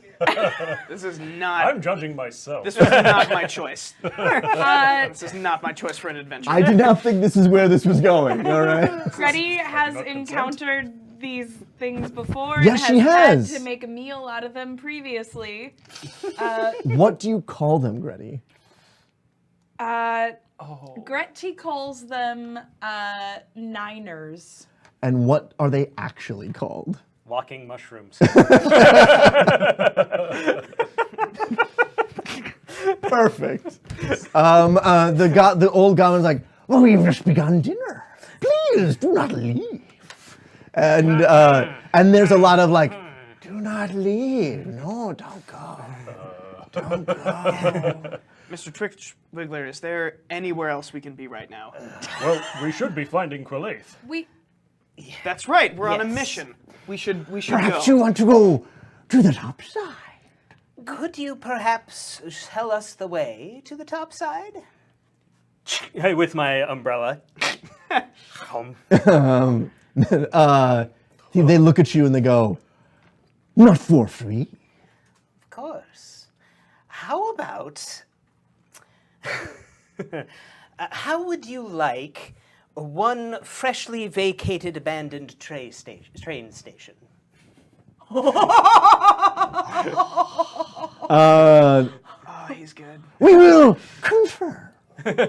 And you hear the shambling of all these goblins as they like congregate in the middle around the fire. Meanwhile, Grettie opens up her camping kit, and she like unloads like this little tin dish, and she has like a little tin fork and a little tin knife, and she like starts to like take a couple and put them in, and then they start running away, so she has to bring them back, and then like, and then she digs in and she starts to eat. This is deeply Felix wipes the weird. vomit from his mouth.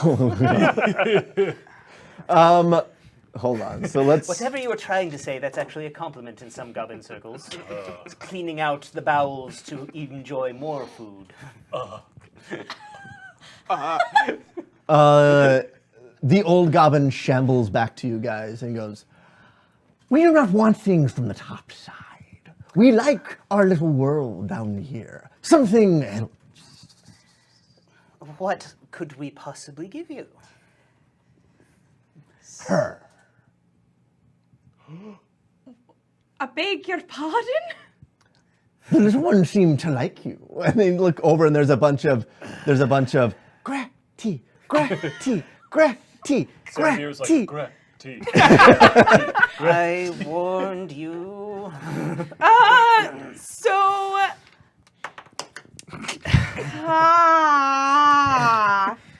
For our assistance, you give us the pretty brownie.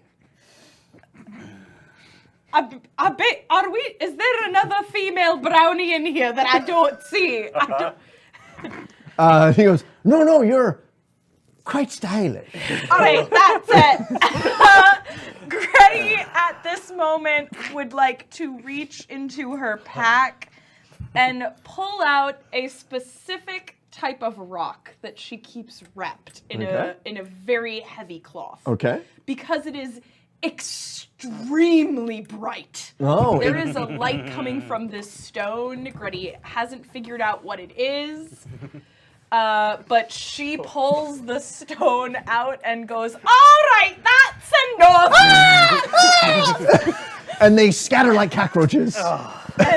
And she stands up and kind of keeps it out and goes, "We would like to She holds the leave." sun in her hand.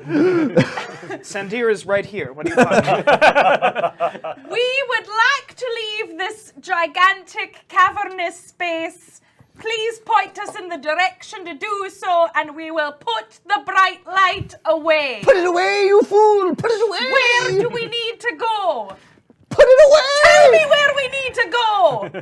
Run! And they all scatter as you hear a What's that? echo through the pipe. And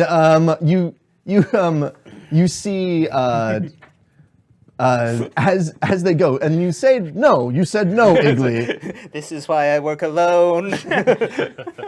As you see, just above the little town, it's tiny, like the little settlement, there's a pipe, and out of the pipe sprout tentacly legs as they reach around, and a giant eye stalk comes out and looks for the light.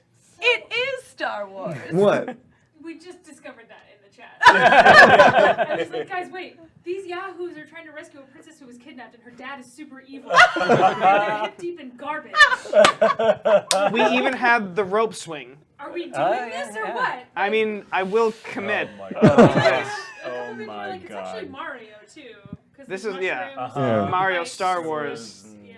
There's a Yeah. princess in a castle. Denim, denim, denim. And the creepy Gobbin was just old man Jafar from Aladdin. Yes. Really?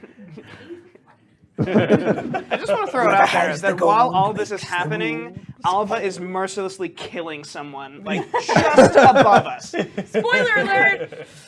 And so seen it you yet. see these tentacly arms reach out and this eye stalk come out, and look around and zoom in on the light as it rolls itself out of the pipe and lands. And then you see it look out, and it split in two as it opens up, and there's a bunch of teeth. And Where did that sound come from?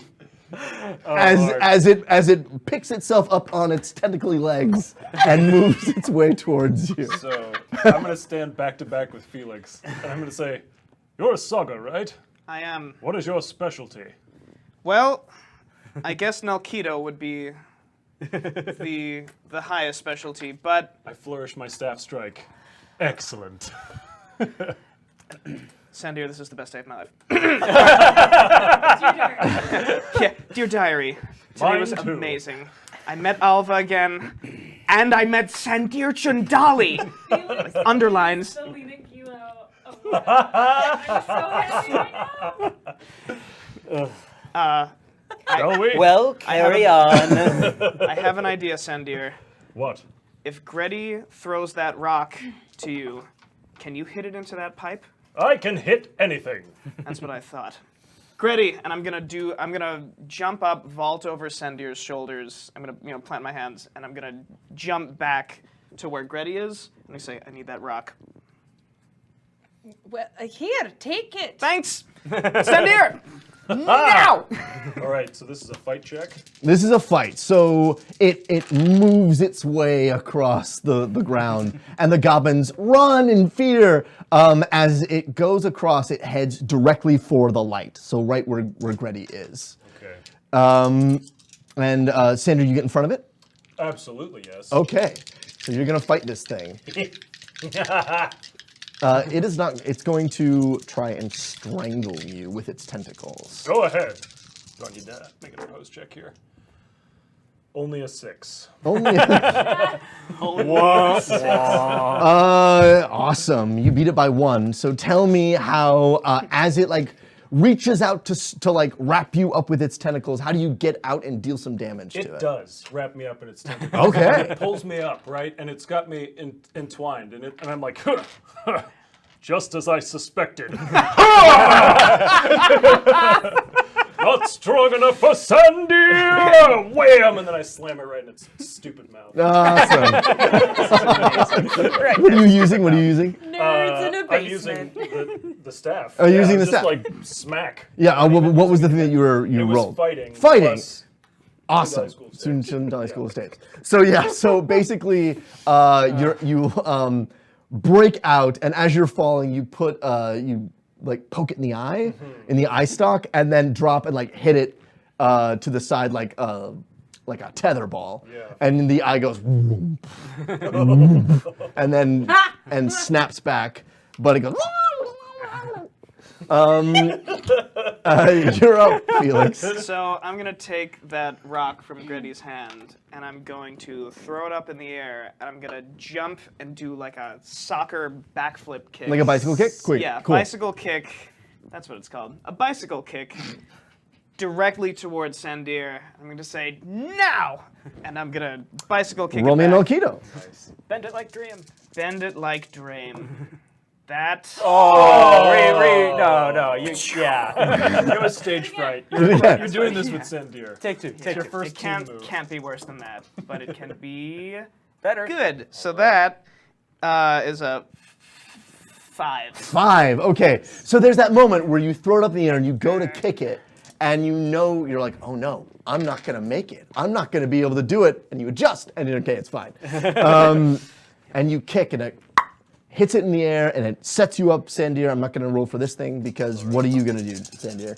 Well, I've just smacked this thing around, and then its eye flaps away and then comes back. Yeah, it whoop, whoop, and then comes back. So as it's moving away, I hear him say now, and I look behind me and I see this, and I go, ah, yes! And so I'm going to vault into the air with my staff and kick it, bicycle kick also.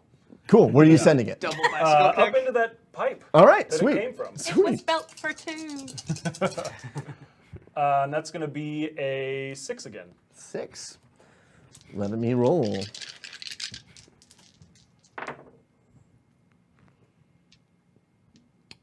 cannot resist the siren call of light. And so it as it sees it, the eye stalk, as it comes back around, it like comes up to you, Sandir, and it's like the size of like a medicine ball. And it's like bloodshot because you poked it, and it's looking straight at you, and then you see it follow the light, and the whole thing kind of turns itself inside out to like go in a different direction, and then you see it as it rolls its way up, but not before.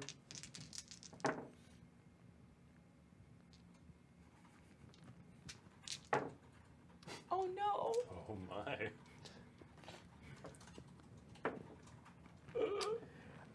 It grabs 5 goblins as it goes, and it rolls, and they're like, "Ah!" And into the darkness they all go. Can I send a water spout up after it to try and knock the goblins loose? Yes, roll me an Arcana. Cool. Can I? Oh, these things really that's- upset me. I'm totally going to assist. I'm gonna spend a Sweet. fate point here. Son of a gun. Okay, so that's a 3 total. And well, 4 with the Cool. saves. would like to throw a boomerang. Okay. Try and assist. Amazing. I'm also going to try and force blast the base of So the what- tentacle. Okay. So you're gonna do that. Roll. Everybody roll. What are you doing, Iggly? I'm just watching. Whoa. That's a 2. 7. 7. Oh, nice. Okay. Cool. So you are able to rescue. So like as this thing is rolling its way into the tunnel, like lifting itself up on its tentacles and moving through. It's got 5 in different tentacles, and you're able to save 3, but there's 2 more that don't. They're like, wait, no. They head into the darkness. But the Foul creature. Anyway. Foul demon. Well, what you gonna do? Page 63 covers rescue missions. Let's go, boys. Grettie, we have a job to do here. We have to go. Yes, we do. Yes. Away from here. Aye. Glad we got covered then. Let's go. the old Gobbin comes out like, you will go now. You will leave. You will leave. Yes, we will. We will have someone show you to the surface just so you can go. Thank you. And I grabbed the goblin, the volunteer, and put him in my basket. oh, it's totally Watt. Okay. It's this tiny little Gobbin, little Gobbin. Actually, put him on my shoulder. And so you guys leave as these goblins are like, we can no longer stay here. Pack up! And they like basically go and they start tearing stuff down and packing it up and putting it onto giant weevils, into giant weevil cart thing, like roly-polies. Weevils Yeah. wobble, but they don't fall down. So it's like these roly-poly bugs. That's right. And they like hitch them up to like these carts made of fungus. And they like touch and they like roll up and they like roll as they get ready to leave. And Watt shows you guys the way out. Watt shows you to like, Here we have the. This is a ladder. Thank you. A very nice ladder. Thank you. I grew it myself. Now we don't have time, Yes, yes, everyone. very nice. Up we go. Grab on to me. Now just keep going, and you'll get to the top from here. All right. Is there anything we should know about where this lets out? Lot of light up there. Oh, all right. Thank you. You've been very helpful. Hook my umbrella onto his bicep and just So hold on. I just like end over end. It's like Tai Lung in Kung Fu Panda. Oh, whenever gosh, he's, like, yeah. running on Oh, the stalactite, you know? Yeah. And I'm just like, to Watt diary. goes. As he Fezzics you guys up this thing, up the cliffs of insanity. Quillathe, we're coming!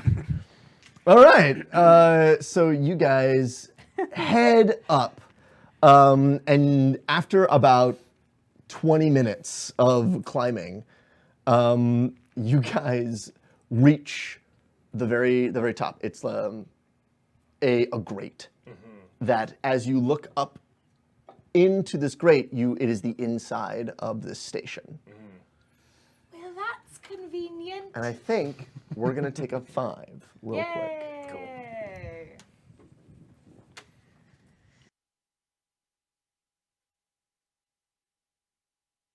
We're gonna take a little break here, guys, for the players to get a drink of water, stretch their legs, do the same for yourself. Be nice to yourself.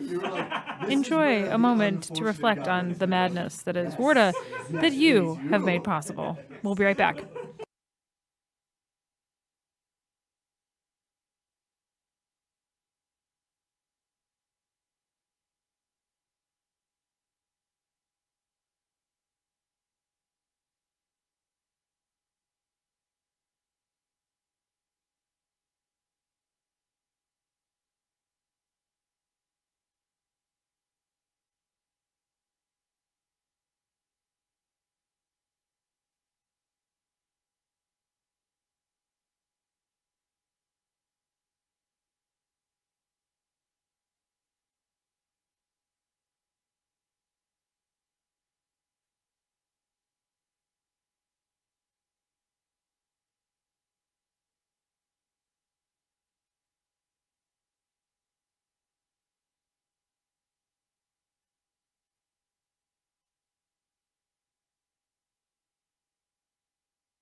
Okay, we are back.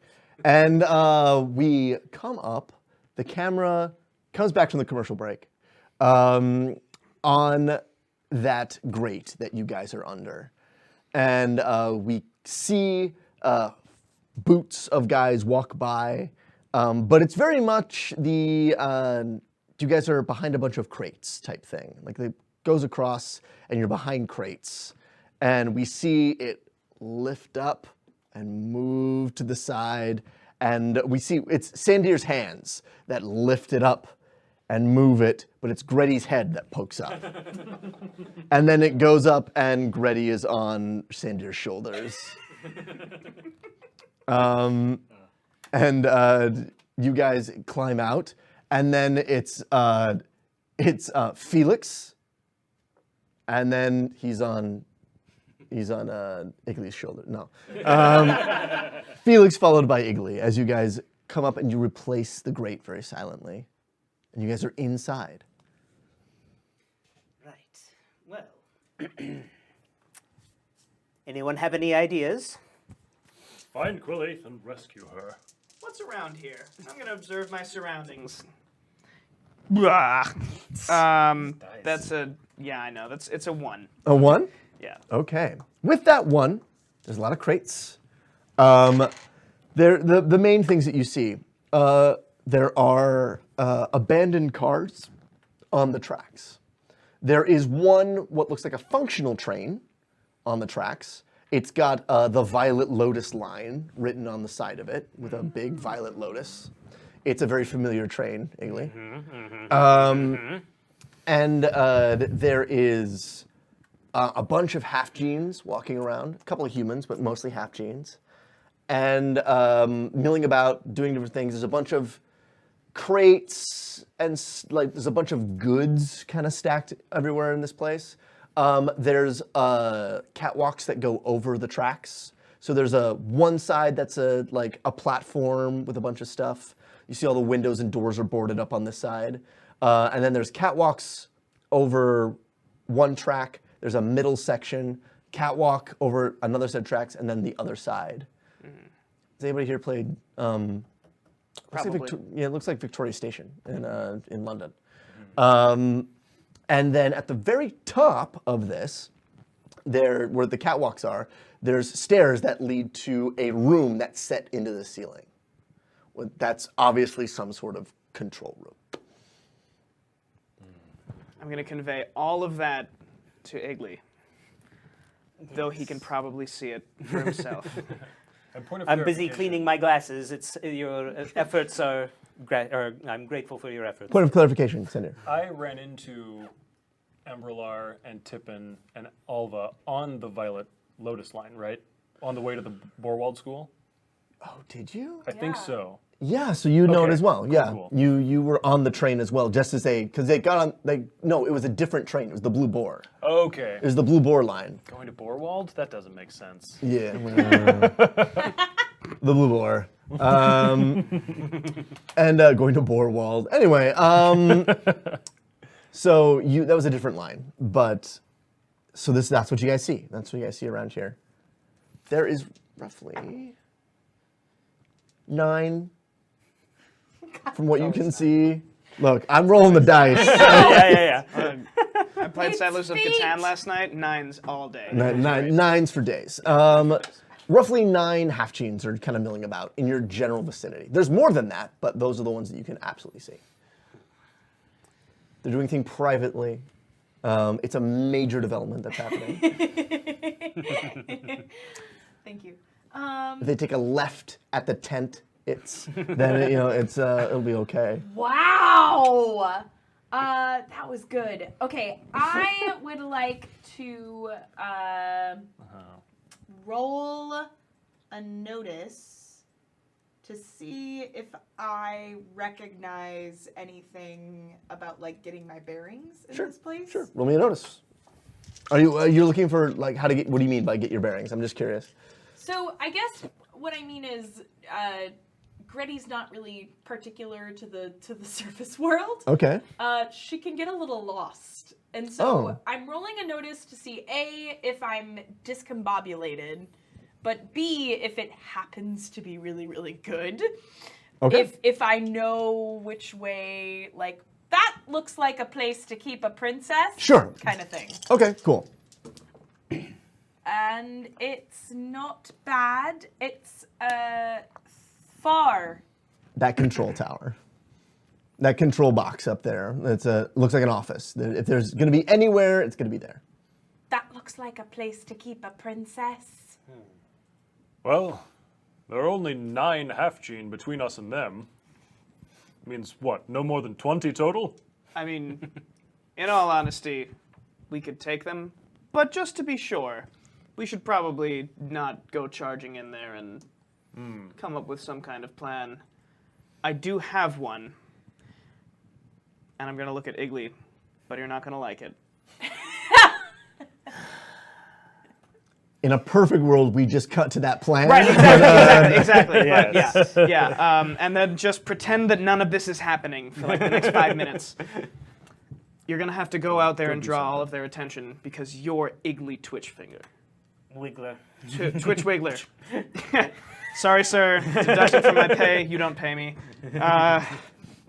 You're Iggly Twitchwiggler. Yes. If you attract their attention, and I'm gonna pull out a little thing from my utility belt. I'm gonna say, Sandir, I can draw all of the water in this area to this device. When that happens, you're going to have a hell of a lot of ammunition. How exciting. If you can use it to take care of all of those guards at the same time, I'll help you out. I can take care of the stragglers, as I'm sure you can. And then, Grettie, you can run up there and do your thing to at least confirm that Quillathe is there. Maybe send her a message. I don't know how stealthy you are. My dear boy, I understand that you don't exactly know who I am, but if you think for 1 second that I'm going to stay out of the action instead of being in the midst of the battle, then you do not know who I, Grettie Buschelcroft, am or what I am about. No, that's what I'm saying. She's so amazing. That's what I'm saying. If Down, there's boy. anyone up there, it's going to be their leader. If I know anything about the underworld, which, I mean, I might. Do I? Table talk. Table talk. Am I full of shit? What do you have? What do you have? Either a criminal or do you have? I have investigate, academia, resources, insight. I mean, I feel like the sagas probably take care of this kind of thing. roll me a resources. Okay, This will be based off of like these are the resources that your sagas. that's fair. That is a neutral. A neutral. Oh, you know what? Sogger. This is Sogger. Yeah, this is Sogger stuff. Yeah. That's a 1. Okay, so that's a 1. I mean, you know some. You're laying it on a little thick right now. Iggly's just like, oh, do go on.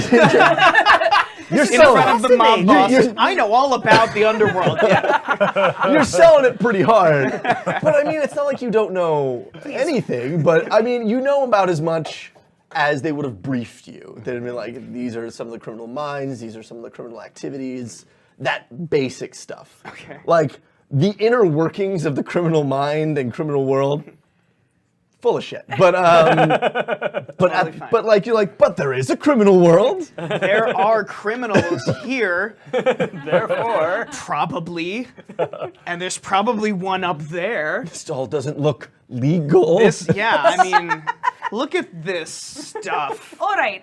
Astute observations. I'll Thank- take it upon Thank you. me to go attack the big bad. And then, if you're having trouble, just like, you could ask for help if you want, if you're having trouble with it. Wait a moment.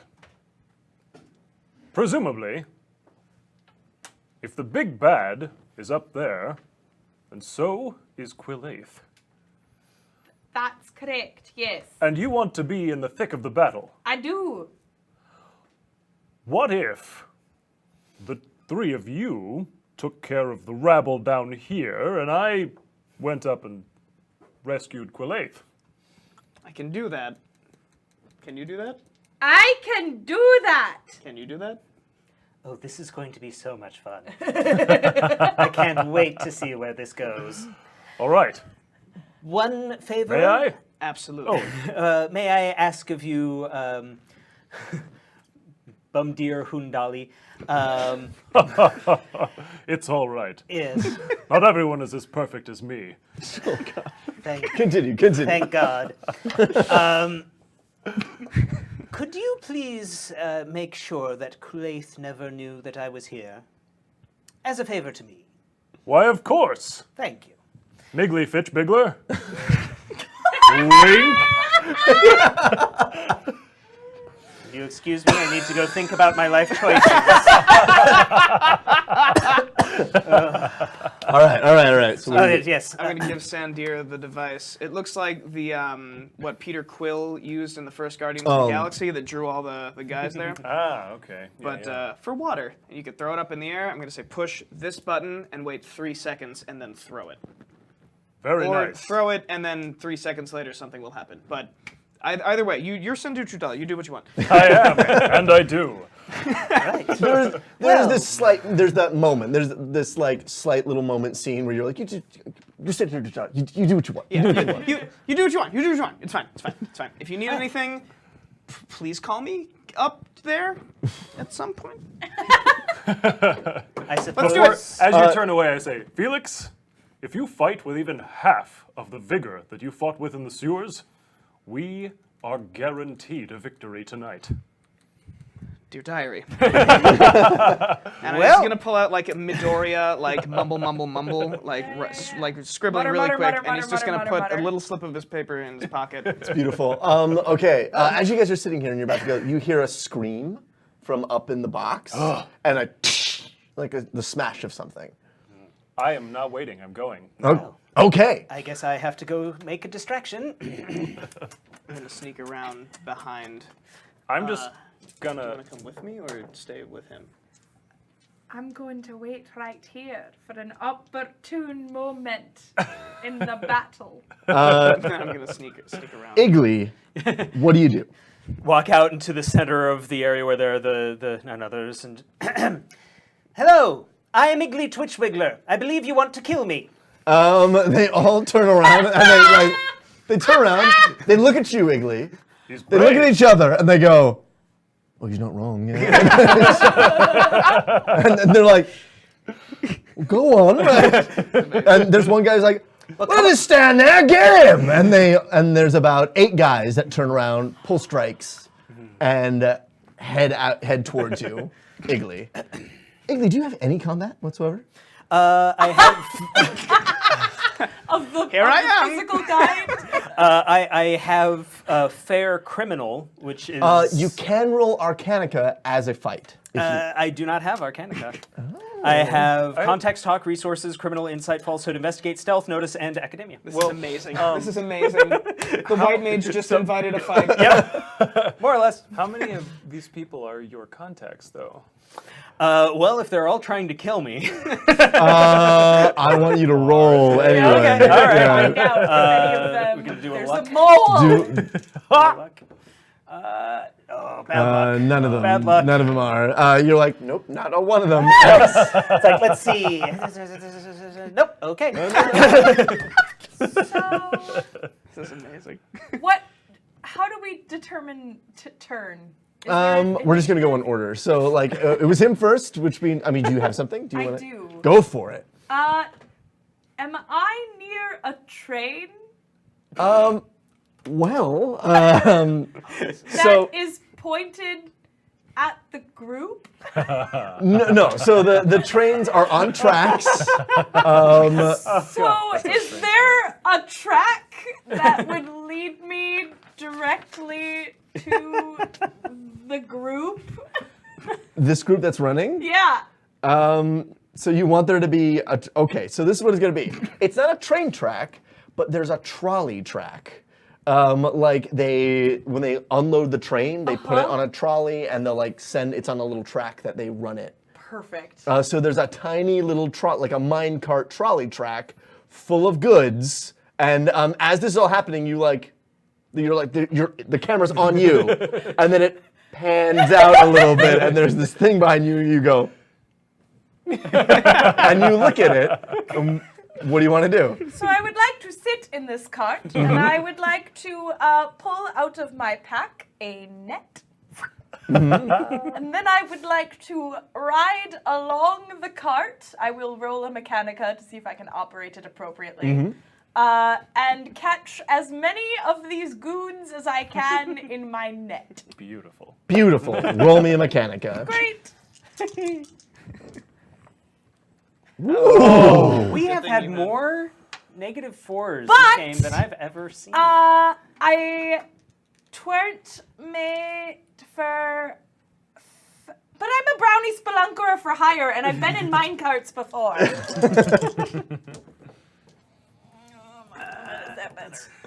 -1, and so it's a +1 total to +1 navigate total. the cart. Okay, so what happens is Iggly goes out there, stands, and these guys, the leader of them is like, "Oh, just stand there, go get him!" And they all turn around and they start running for him. And as they're running down this this way towards him, they have their strikes, they're on their way. Iggly's standing there waiting. Sandir's about to go. Everyone's about to jump, and we hear a click. As this trolley goes by, and what happens is the trolley's going by, and like out of comes Grettie with the net, and she has the net out, about to throw it on them, and one of the guys takes his strike, shoots the switch turn. And so you're like, and you go in a different direction as they turn around there, and they're like, Well played! well played! I guess we'll just wait for it to come around again. It'll come back. It's now headed all the way around the station. But for the rest of our actions, it's like up in the castle. Totally. That's totally what's happening. Unless I get out of this cart, I am the equivalent of the train at like a restaurant that is themed of trains. Oh, yes. And I am the little train. You that are the little goes train. around. So you're like, well, please, and it like goes down a hallway, and the next thing we see, it's like up top. That's perfect. Now I've lured them into a false sense of security. Okay, and so they're like. So the net is coming, and they go, ah! And the one goes, ting, ting, ting, ting, ting, ting. That was a good job, Phil. Oh, thank you. And they turn around like, ah! As they rush for you guys. Yes. Let's go for you. Good job, Phil. All right. Okay, so I'm going to... I feel like I'm going to use everything. All right. So I'm going to pull a lever on my belt, like in the back, and then there's going to be, in my boots, there are tiny propellers, and they're gonna start going really, really, really fast. Sick. And I'm gonna angle myself as they're coming in, and I'm gonna have one arm out here and one arm out here, and then just at the peak, I'm gonna jump and activate my wind mechanica. Cool. And I'm gonna launch forward like a bullet. I've never met Tippin. And as that's happening, my right arm, the bracer, a couple of slots are going to shoot out of it, and they're going to sprout vines. Cool. And I'm going to come out like a whip, and I'm going to wrap as many as I can around on the right. Nice. And on the left, I'm going to shoot a large fireball. Okay, that's several Mechanicas. Yes. Yes, it is. So roll the first Mechanica. Okay, so the wind... For you to move. That's fair. Okay, that's 5. Okay, that's good. I'm going to say that is good enough that you are then going to go. Let's see, they're going to respond. Okay, doesn't beat it, so you do it fine. So the next one is the vines. Yes. And that's that is still a 5, I think, right? 5? Yeah. 3, 4. Yeah, it's 5. Okay. that does not do it. That's one half of them. And so as you jump, so like Iggly is standing there, completely unfazed. They're running, they've done all that, they're continuing to run, and then at the last second you over the top of these crates out of nowhere, and they're like, whoa! And you wrap up half of them, and you go for the other half,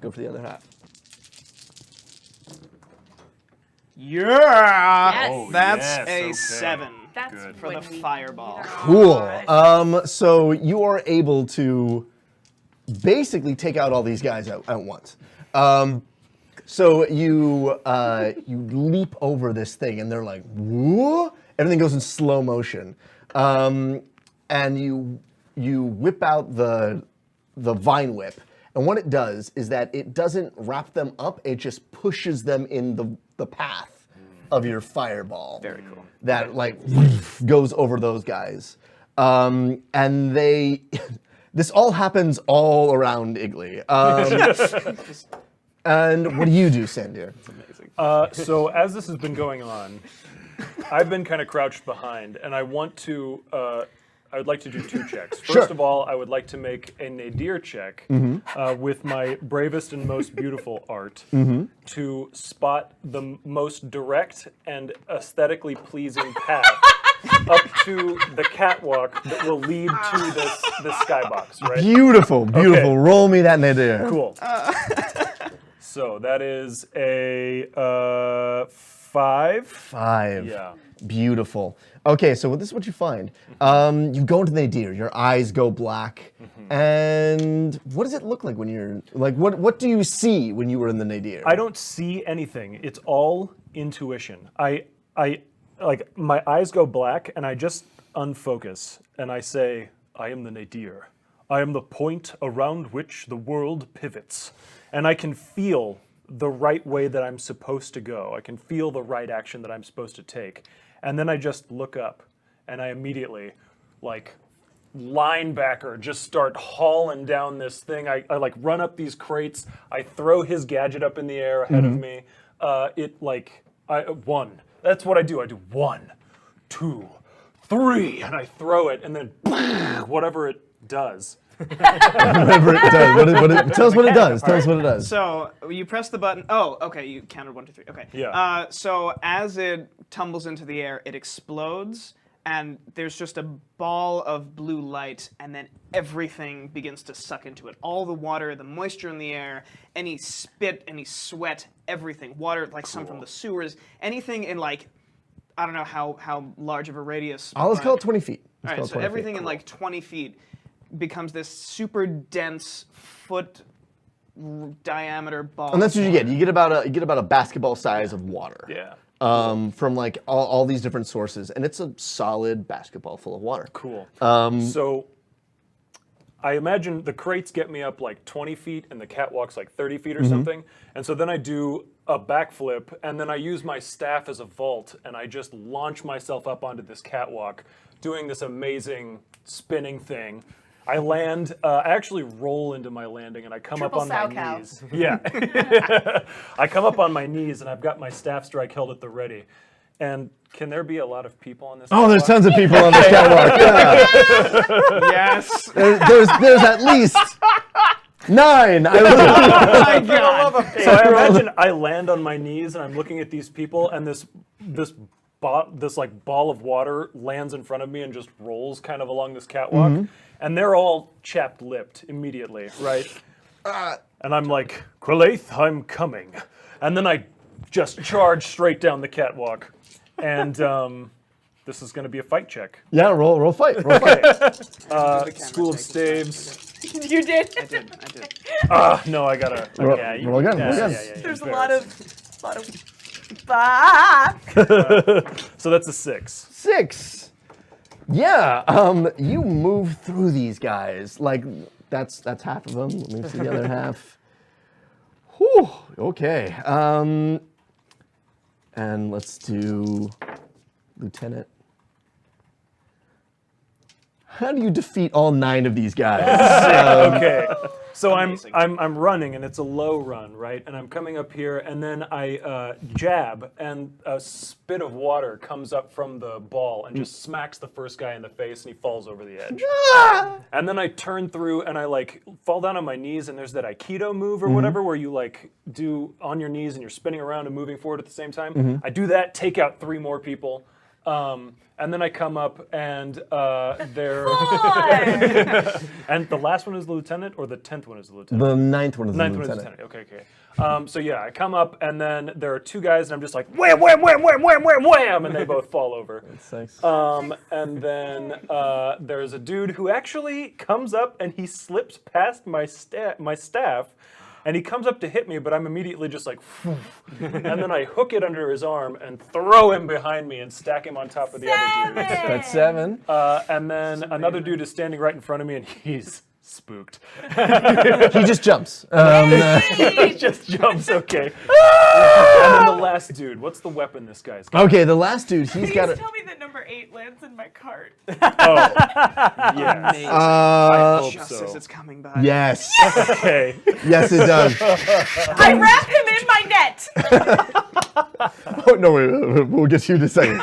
Get to you in a second. So it's it jumps off, and this last dude has what weapon does he have? Tell me what weapon he's got. I imagine he's got 2 crop strikes. He's got 2 or whatever crop they're strikes. called. He's Yeah, like ready yeah. to go. And so he holds his own for like 2 plays. But really, it's just me gauging his worthiness, because I can tell he's a lieutenant, right? Yeah. So it's like, and then wham, right in his head. He's just like flat on his back, you know? Bam! So we do this, and so you do that, and the thing is, you've been running this entire time, Yeah. and the catwalk ends, and you leap off and grab one-handed a chain and swing out. All the way around to come onto the next catwalk. Perfect. And we'll get to that next catwalk in a second, because other guys are running up to you. So this is the first part of this Avengers-esque pan all the way around this. And so Iggly is just, it's focused on Iggly as he's just standing You're here. the 360 pivot. Occasionally, we just see lenses come off of the camera and like look down and clean, and then back to the fight. Like, But it's Felix taking out all these guys. And then as more come, we'll say you begin to fight them too.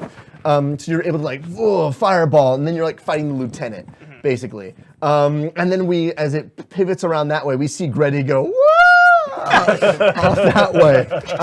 But we come around this way. I swear I'm going to be helpful. No, it's great, and we see Sandir run up and jump, and then like take all these guys off, and he knocks that guy off and then finishes his last guy and jumps, and we jump back as the guy falls end over end and he lands in this cart, and he's like, and then Grace's like, ha ha! And she comes out of nowhere and lands on him with this. And there's like, and he like goes into the cart. So I feel like he immediately is struggling and making noise and is being like, what is, and I go, page 74, selling biscuits. Excuse me, sir or madam, would you like to buy a box of biscuits? And I like take a handful.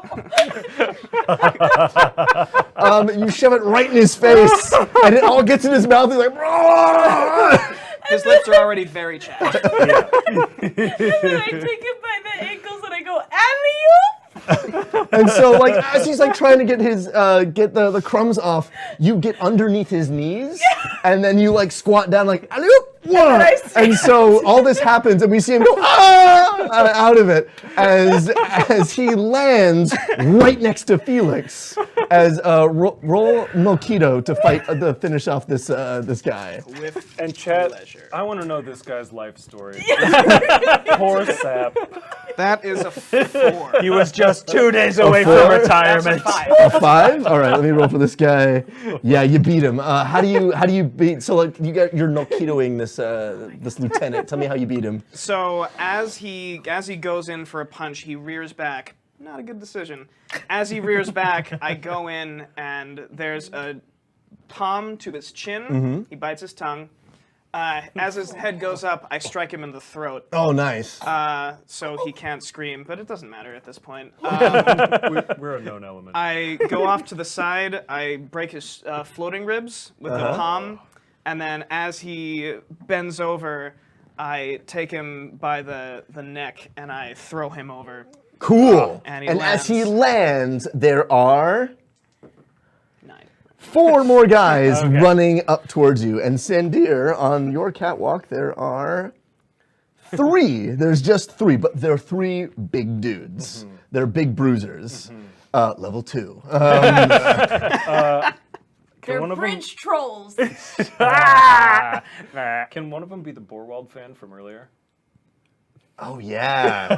Yeah, one of them is the Borwald fan. Oh, Lord. Cool. So is it my action now? It's your action. Okay. Go for it. Whereas before I was Wait, a was that my whole dynamo turn? of energy and power. Well, because you're just writing it, like aren't you? as you're on the way back. Or did you want? Oh, I'm sorry. Did you want to jump? No, can I go after him? Yeah, you bet. You Okay, bet. Okay. do you? So now I'm just calmly walking toward these 3, and I've got this rare grin on my face. It's not sadistic, but it's like it. It's sadist adjacent. It's on the way. And yeah, I imagine the fan. He's the one in the front. He's like, oh, Smish. Sandir Chundhali.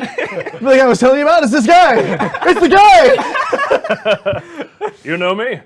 Many do. You're about to be defeated by me. And then That's true. no, actually, you know me? How? I saw you at Borwald Academy. 3-on-1. Yet again. Nice.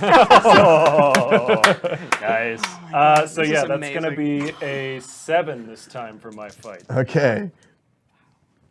Okay. Very thin sheet of sweat on That's right one now. dude. I'm very invested.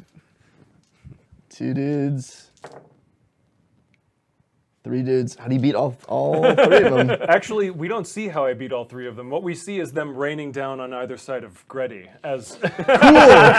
So it's we. Thank you. We follow. That falls. We see the fight with as Felix breaks his ribs, throws him over, and it throws him over into up to Grettie, like moving around. And as we see Sandir at the top, he lands, does that little scene, and then we see as Grettie pulls around, and they're like, as they. So, can I interact with all 3 of them? Oh yes. Okay, great. So the first one that comes down, I go, partner acrobatics badge, and I hook my arm around the middle, and then leverage myself to dump them out that way, just to discombobulate them and throw them off. You bet. And then another one comes through and lands directly into the cart in front of me, but I'm behind him, and I go, page 31, the Heimlich maneuver, and I wrap my arms around. And But the thing is, you can't get to his stomach; it's just his neck. So you Heimlich his neck. should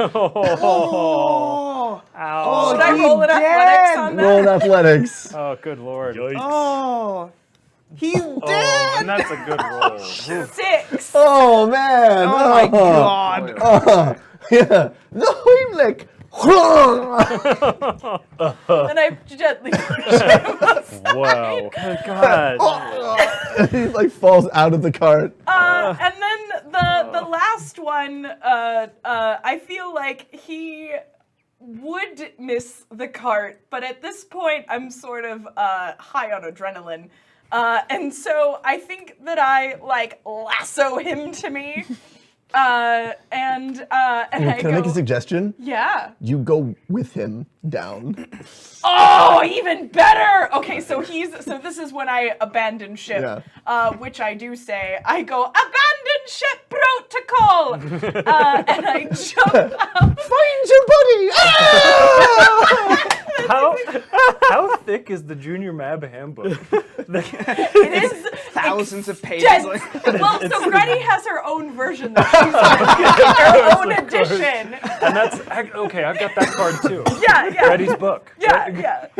So she finds your escape, buddy, and jumps over, grabs around him, and puts him below her As to you- fall. Crunch! And you like hit. And then she like stands up and sort of brushes herself off, and then she kind of like fixes the angle that his arm is at and goes And keeps going. So it's we see them fall, we see all that, we see you drop, we continue to follow the cart. As the cart comes back around, it's done a full 360 of the room.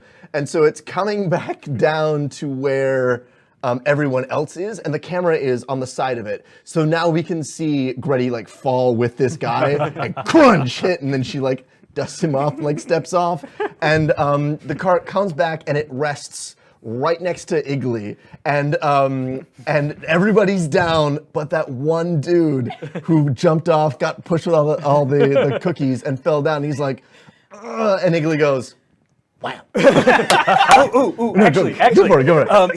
he's slowly getting up, and I just whoosh, catch him with the end of my umbrella, pull him up. I would like to speak with Moria Kelvane. Please fetch her for me, will you? Toss. Okay. Do you guys want to know about that guy? Yeah. Yeah, find out about it. Tell us. This guy had real hope for his day. He woke up feeling refreshed and well rested. Had a good breakfast, the works.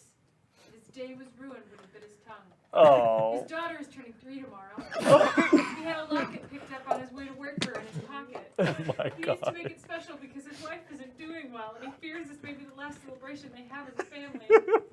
He isn't sure if it will be better to try the single dad thing or to send the kids to live with their grandparents. His line of work is dangerous, and he just wants the best for them. And then everyone went, "Oh no, Chat Cannon misfired with a sad shell." And so then what it is I would like to speak with Moria Kelvane. Please fetch her for me. Wrench. Ooh, nice locket.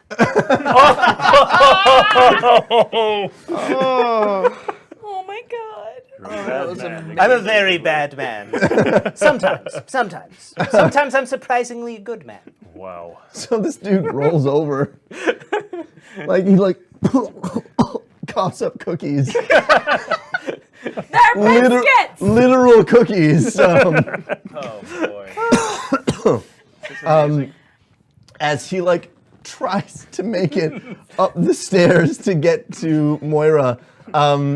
At the same time as you, Sandir, you get to the top of the door. So like he's trying to make it up there and you already there. What do you want to do? Well, I didn't say it explicitly earlier, but is it possible that I could have taken this water ball with me since I haven't used it much yet? Oh, yeah. Okay, cool. So yeah, whenever I was fighting those 3 guys, I was doing it one-handed. Or you were doing the hacky sack thing of you were Yeah. doing all those things and periodically hitting it up in the air with like an elbow. We every now catch and like then making moments use of of it. that. Yeah, Yeah. taking a like just a little bit to like trip somebody up or something. And then I get to the These door. assholes. Give us mooks and we'll. Oh yeah, you guys are the guardians of the galaxy. the Guardians of Amminheim. Deep honor. So Continue. then What continue. a bunch of a-holes. I just kick the door wide open and I step in. What do I see? You kick it open, and you see there is a room. It's like an office. Wait. Before I kick the door open, this is an Arcanica check to clean all the filthy water off of me so that I'm presentable. Okay. So I got 2. That's enough. It's a simple enough spell to be like, whisk, wow. Yeah, okay. So yeah, I take a break right before I get to the door. And then I kick it open and I step Toss it in inside there. and I'm ready. It's an office, and there's a desk. There's a couple of comfy chairs. There's some bookshelves.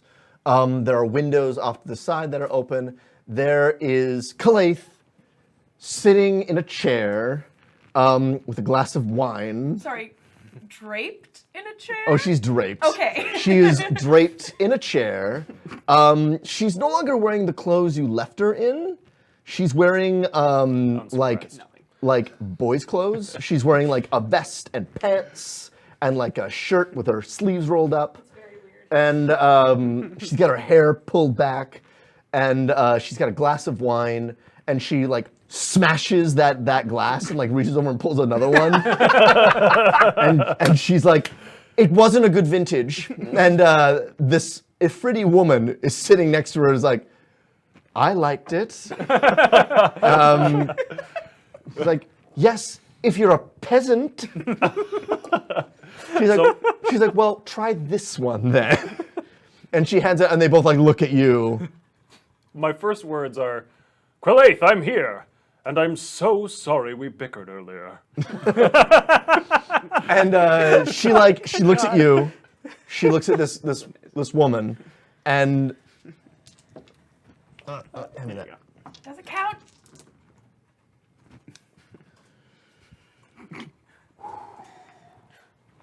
Hold on.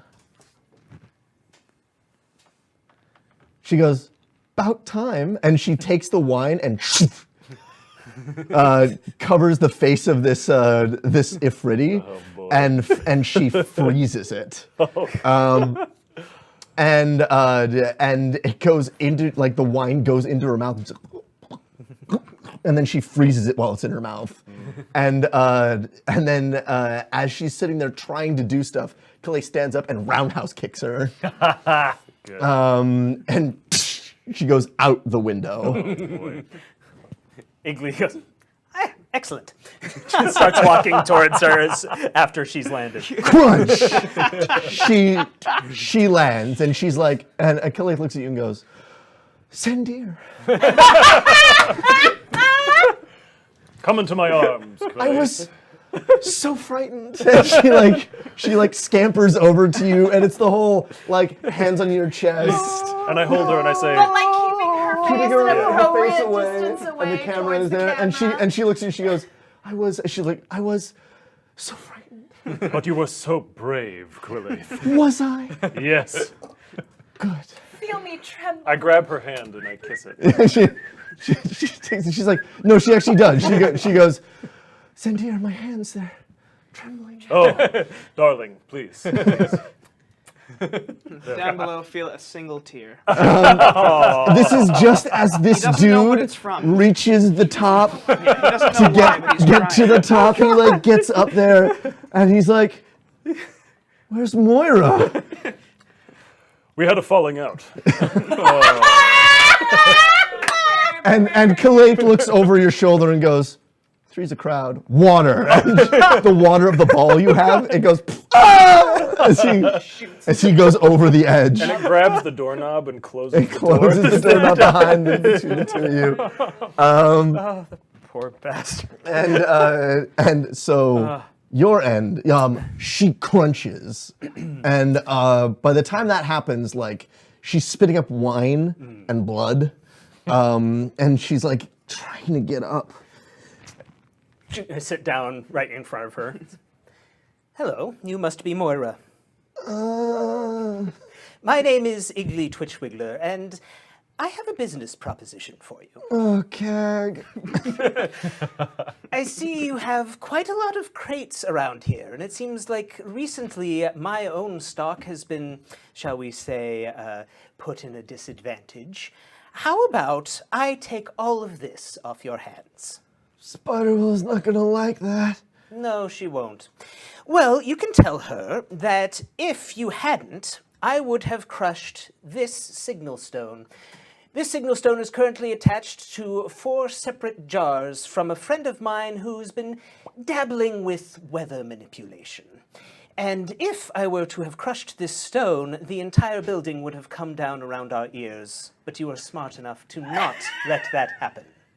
Do I hear this? Um, Am I there? Do I know that I could have just died like any time? roll me a luck. You are not there. Good. You're going over like some of the guys have tried to get back up, and you're like quah quah quah. Like you're taking care of guys as they like try to get back up. She looks at you. She looks at the vial, and she looks around and she goes, "Can I have a job?" You're in luck. I happen to have a few openings. Show me your arm. And the camera pans as he like goes in, and you see the hand out. Crates are yours. Excellent. She goes, "Pleasure, Mr. Twitchwiggler." Likewise. Could you please get any of your people who can still walk? I'm afraid I don't carry crates. In the background, snap! And she like gets up and she's like, "Who's alive?" Grettie like walks past and like unhatches her first aid kit and goes, "Here you go, dear," and like sets it down and then walks away. And I imagine Like to each one, like, here you go. No, just to Just to Moira? Just Oh, to just to Moira. Yeah. our poor friend, Our who's poor- had the worst day ever.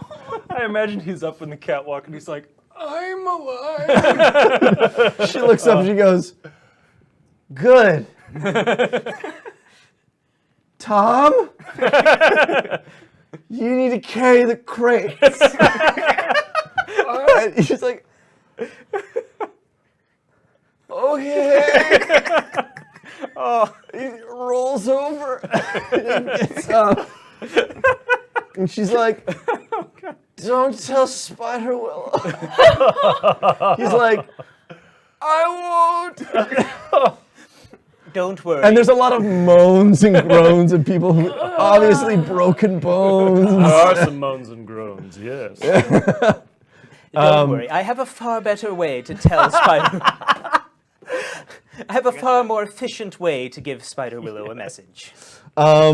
Okay, so you guys have completed the.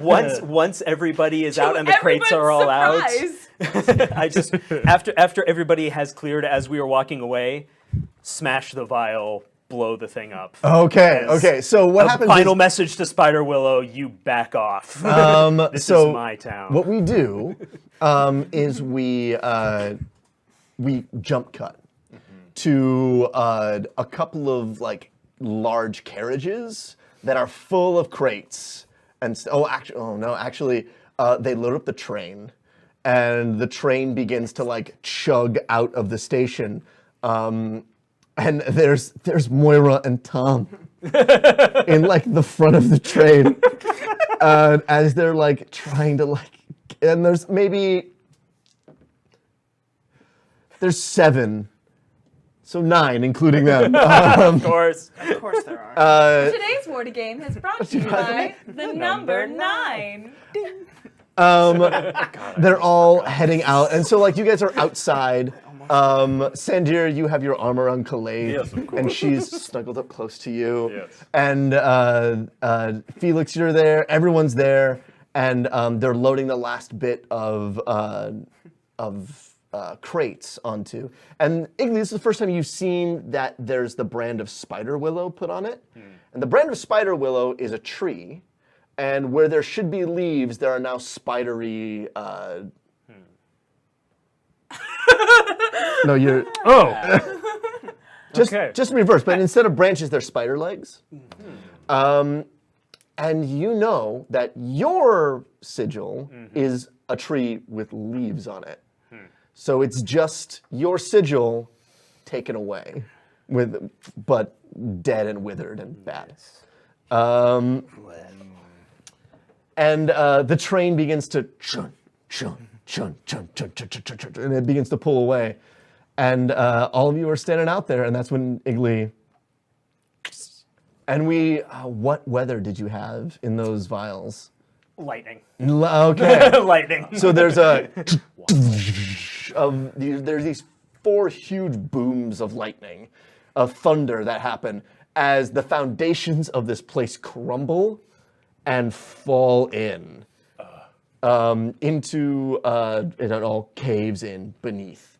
So like the sewers beneath it, they crumble into those sewers, and there's now just this giant sinkhole where Hard Heart Station used to be. And the train moves away. They're gonna leave out of Amminheim until the riots are over, and then you'll get your stuff. Unless you're on that train. No, I have other business I must attend to. Excellent. And you know that like another good thing that you plan to do tonight is go help humans, because there's a lot of yes. a lot of humans that are going to need your help and a lot of contacts to be made. Yes, tonight. and a couple buildings to rebuild, and favors to call in, and contracts to call in as well. And this is just as dawn begins to rise, and you can see dawn's light through the giant gates that the skyships come in and out of. Before I leave, though, well done. There you go. What just happened? I just you paid off your debt. Oh my God, I had a debt. So yeah, he put a soul brand on you when you guys first met, and he takes it off. Oh. Thank you? And you're not a stranger to soul brands. They soul brand you as a Oh, right, okay. as a sogger. Thank you. You are most welcome. Although your soul brands are mostly geometric, like tattoos, his are actual letters, contracts that he writes out in his own script. Used in Gobbin blood, which is black ink-esque blood. And so this is the end of the adventure. So what are all of you doing to head out of this adventure? Let's start with Felix. I completed my project. Nice. I I mean just to leave Oh, okay. just to leave here. Okay, You want well, that? I You mean, want this I'm not for the going to end? use it anyway, but Yeah. So I, after seeing Sandir, as you're looking around, you find a leader in a crate. You find Will. excellent, Willem. that's good, because the building came down. Yeah. So that would have been a He lot was of in a paper. crate, and so like you like have that crate, and he's like, Felix, let me out, Felix. So I'm gonna cut the tie. I'll say, not bad for a fairy, huh? And I'm gonna close it. And then, so after seeing Sandir and Quillathe, I'm gonna say, I have my own romance to attend, if she'll have me. Hopefully, she's not busy. And so I'm gonna. You load the crate onto a dire goat pulled cart, and what do you do after that? Well, first I'm going to thank Sandir and just do a fanboy one more time. Quillathe is, I'm going to ignore her. But I'm going to, Sandir, look, if you ever want to, I don't know, hang out sometime, or, fight, I don't know, that was weird. Be cool, Felix, be cool. All right, Felix, no. Your fighting was deeply impressive tonight. I salute you. He did it. We should spar sometime. He's gonna just start crying and he's gonna be like, I have to find Alba, and he's gonna leap off the train, or just wherever they are, he's gonna jump away. So you guys are just outside of it. So you go and you get in the cart and you. Or I guess he should say goodbye to Grettie as well. He'll be like, "You're a treasure. If I ever have kids, they're joining the junior Mabs. If you accept boys, they will still join the junior Mabs. So, thank you. I'm sorry, Sandir's right there." It's okay, little man. And by little man, I mean very large man compared to my 3 feet even. Wonderful. And Good luck! Go get her! Mr. Twitchwiggler, it's been a pleasure. Sandir, jump, and just run away as far as you fast ride as the cart and you hear Felix, let me out, Felix. Be cool. Sandir's still watching. Don't ruin this. Will Max, come on. So he rides away. Grettie, how do you get out of this? So, I think that Grettie is on the train, and right at about I don't know, how long of a train ride is it back? Oh man, it's hours. It's gonna be like it's a 12-hour ride back to like the center of the city. Great. So Grettie's 150-year-old body decides that it is nap time. So she's on the train. There's this. Where's Grettie? I feel like we're in the dining car though, right? Like I feel like I'm. Are you guys riding the train? Awesome. absolutely. I'm yeah. just assuming we're. No, all you on all the are riding the train. train. That's good. That's Okay, great. great, cool. So we're all on the train, and except for you, because you just jumped away. No, before you guys get on the train to leave, he gets on a cart and he rides away, and then you guys get on the train and the train pulls off.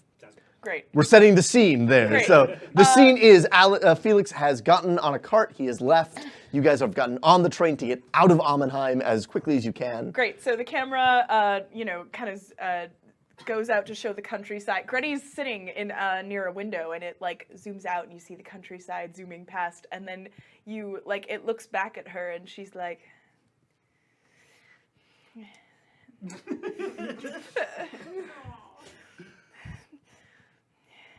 And she just can't stay awake anymore. She's very tired, and she mumbles something about like this very good adventure, and she like crumbles into her like little like coat that she's wearing and kind of wraps it around her and sort of like sniffles up onto the sleeve. And then you just hear this light snoring. The last thing Grettie remembers is a pillow being placed by her head. Oh, thank you, dear. Large Thank green hands put it there. Thank you. Your teeth are very white. And there's a hug like around your neck a little bit as tiny little Gobbin hands go and hug you. It's so creepy. As Watt jumped onto your boot as you guys left and has been with you the entire time. And he's followed you. So Thank you, dear. Okay. Ain't No Mountain High Enough has been playing underneath all of this. so she's going to sleep. Sandir, you and Quillathe, what are you guys up to? So, Sandir actually wanted to talk with Grettie, but she fell asleep, and so there was a moment where he was like, "That's fine." And then for the next 12 hours, it is 12 hours of flirtation. Nice. I'm massaging her feet. We do a crossword together. We look out the window for a little while. We just like Point at stuff. Yeah, You guys talk about things.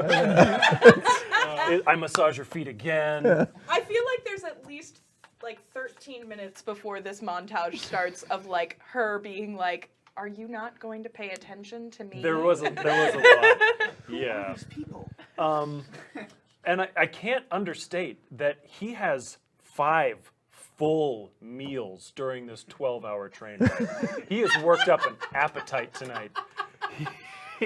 He is hungry. And then we get to the station, and Grettie wakes up, and Sandir's like, "Ms. Buschelcroft, Oh, hello. I need to emphasize, tonight was a dream come true for me. Would you please," and he fishes out his wallet, and he pulls out a card, and it's got your likeness sketched on it. He says, "It's a foil card. Would you please sign this for me?"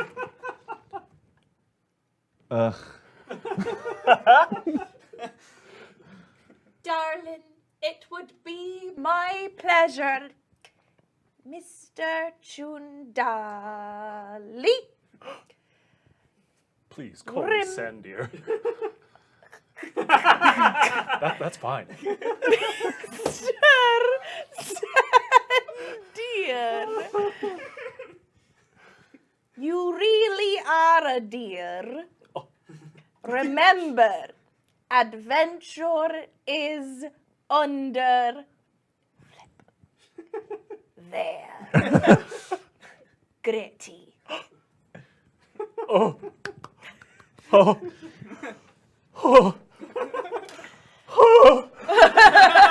It's great. It's great. It's great. I will treasure this until my dying day. And Miss Buschelcroft, if you ever want to explore those sewers again, do not hesitate to contact my estate. Grettie leans over and goes, "We're going to have to take a trip out to get that slide another go." Oh, yes. Thank you. I can't believe it. It's the Grettie Buschelcroft. Who? I'll tell you all about her. Oh, good.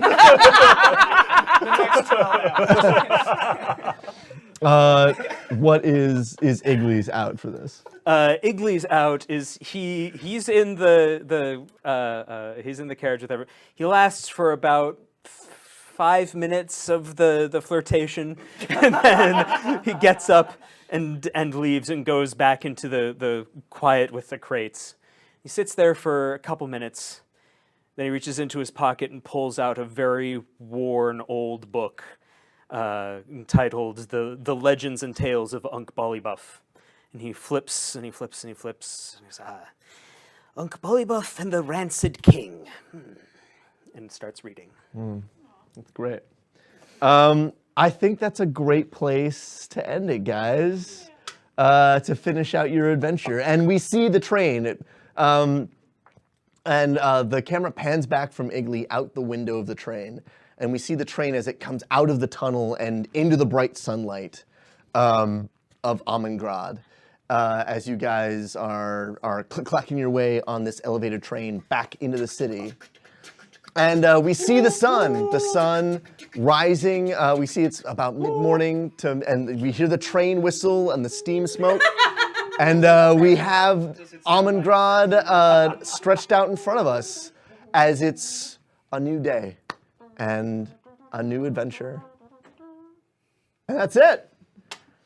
Thank you guys so much for joining us tonight for this wonderful one-shot with Team B.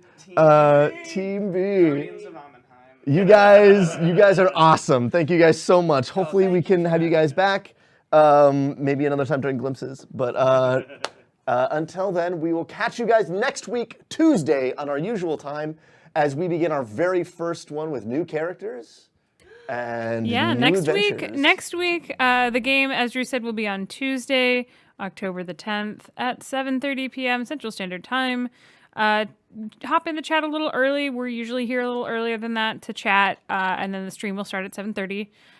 Next week's game does feature the illustrious Alva Goldfinch and several new people, several new faces, and mysterious new characters that have hitherto not been introduced. So tune into that.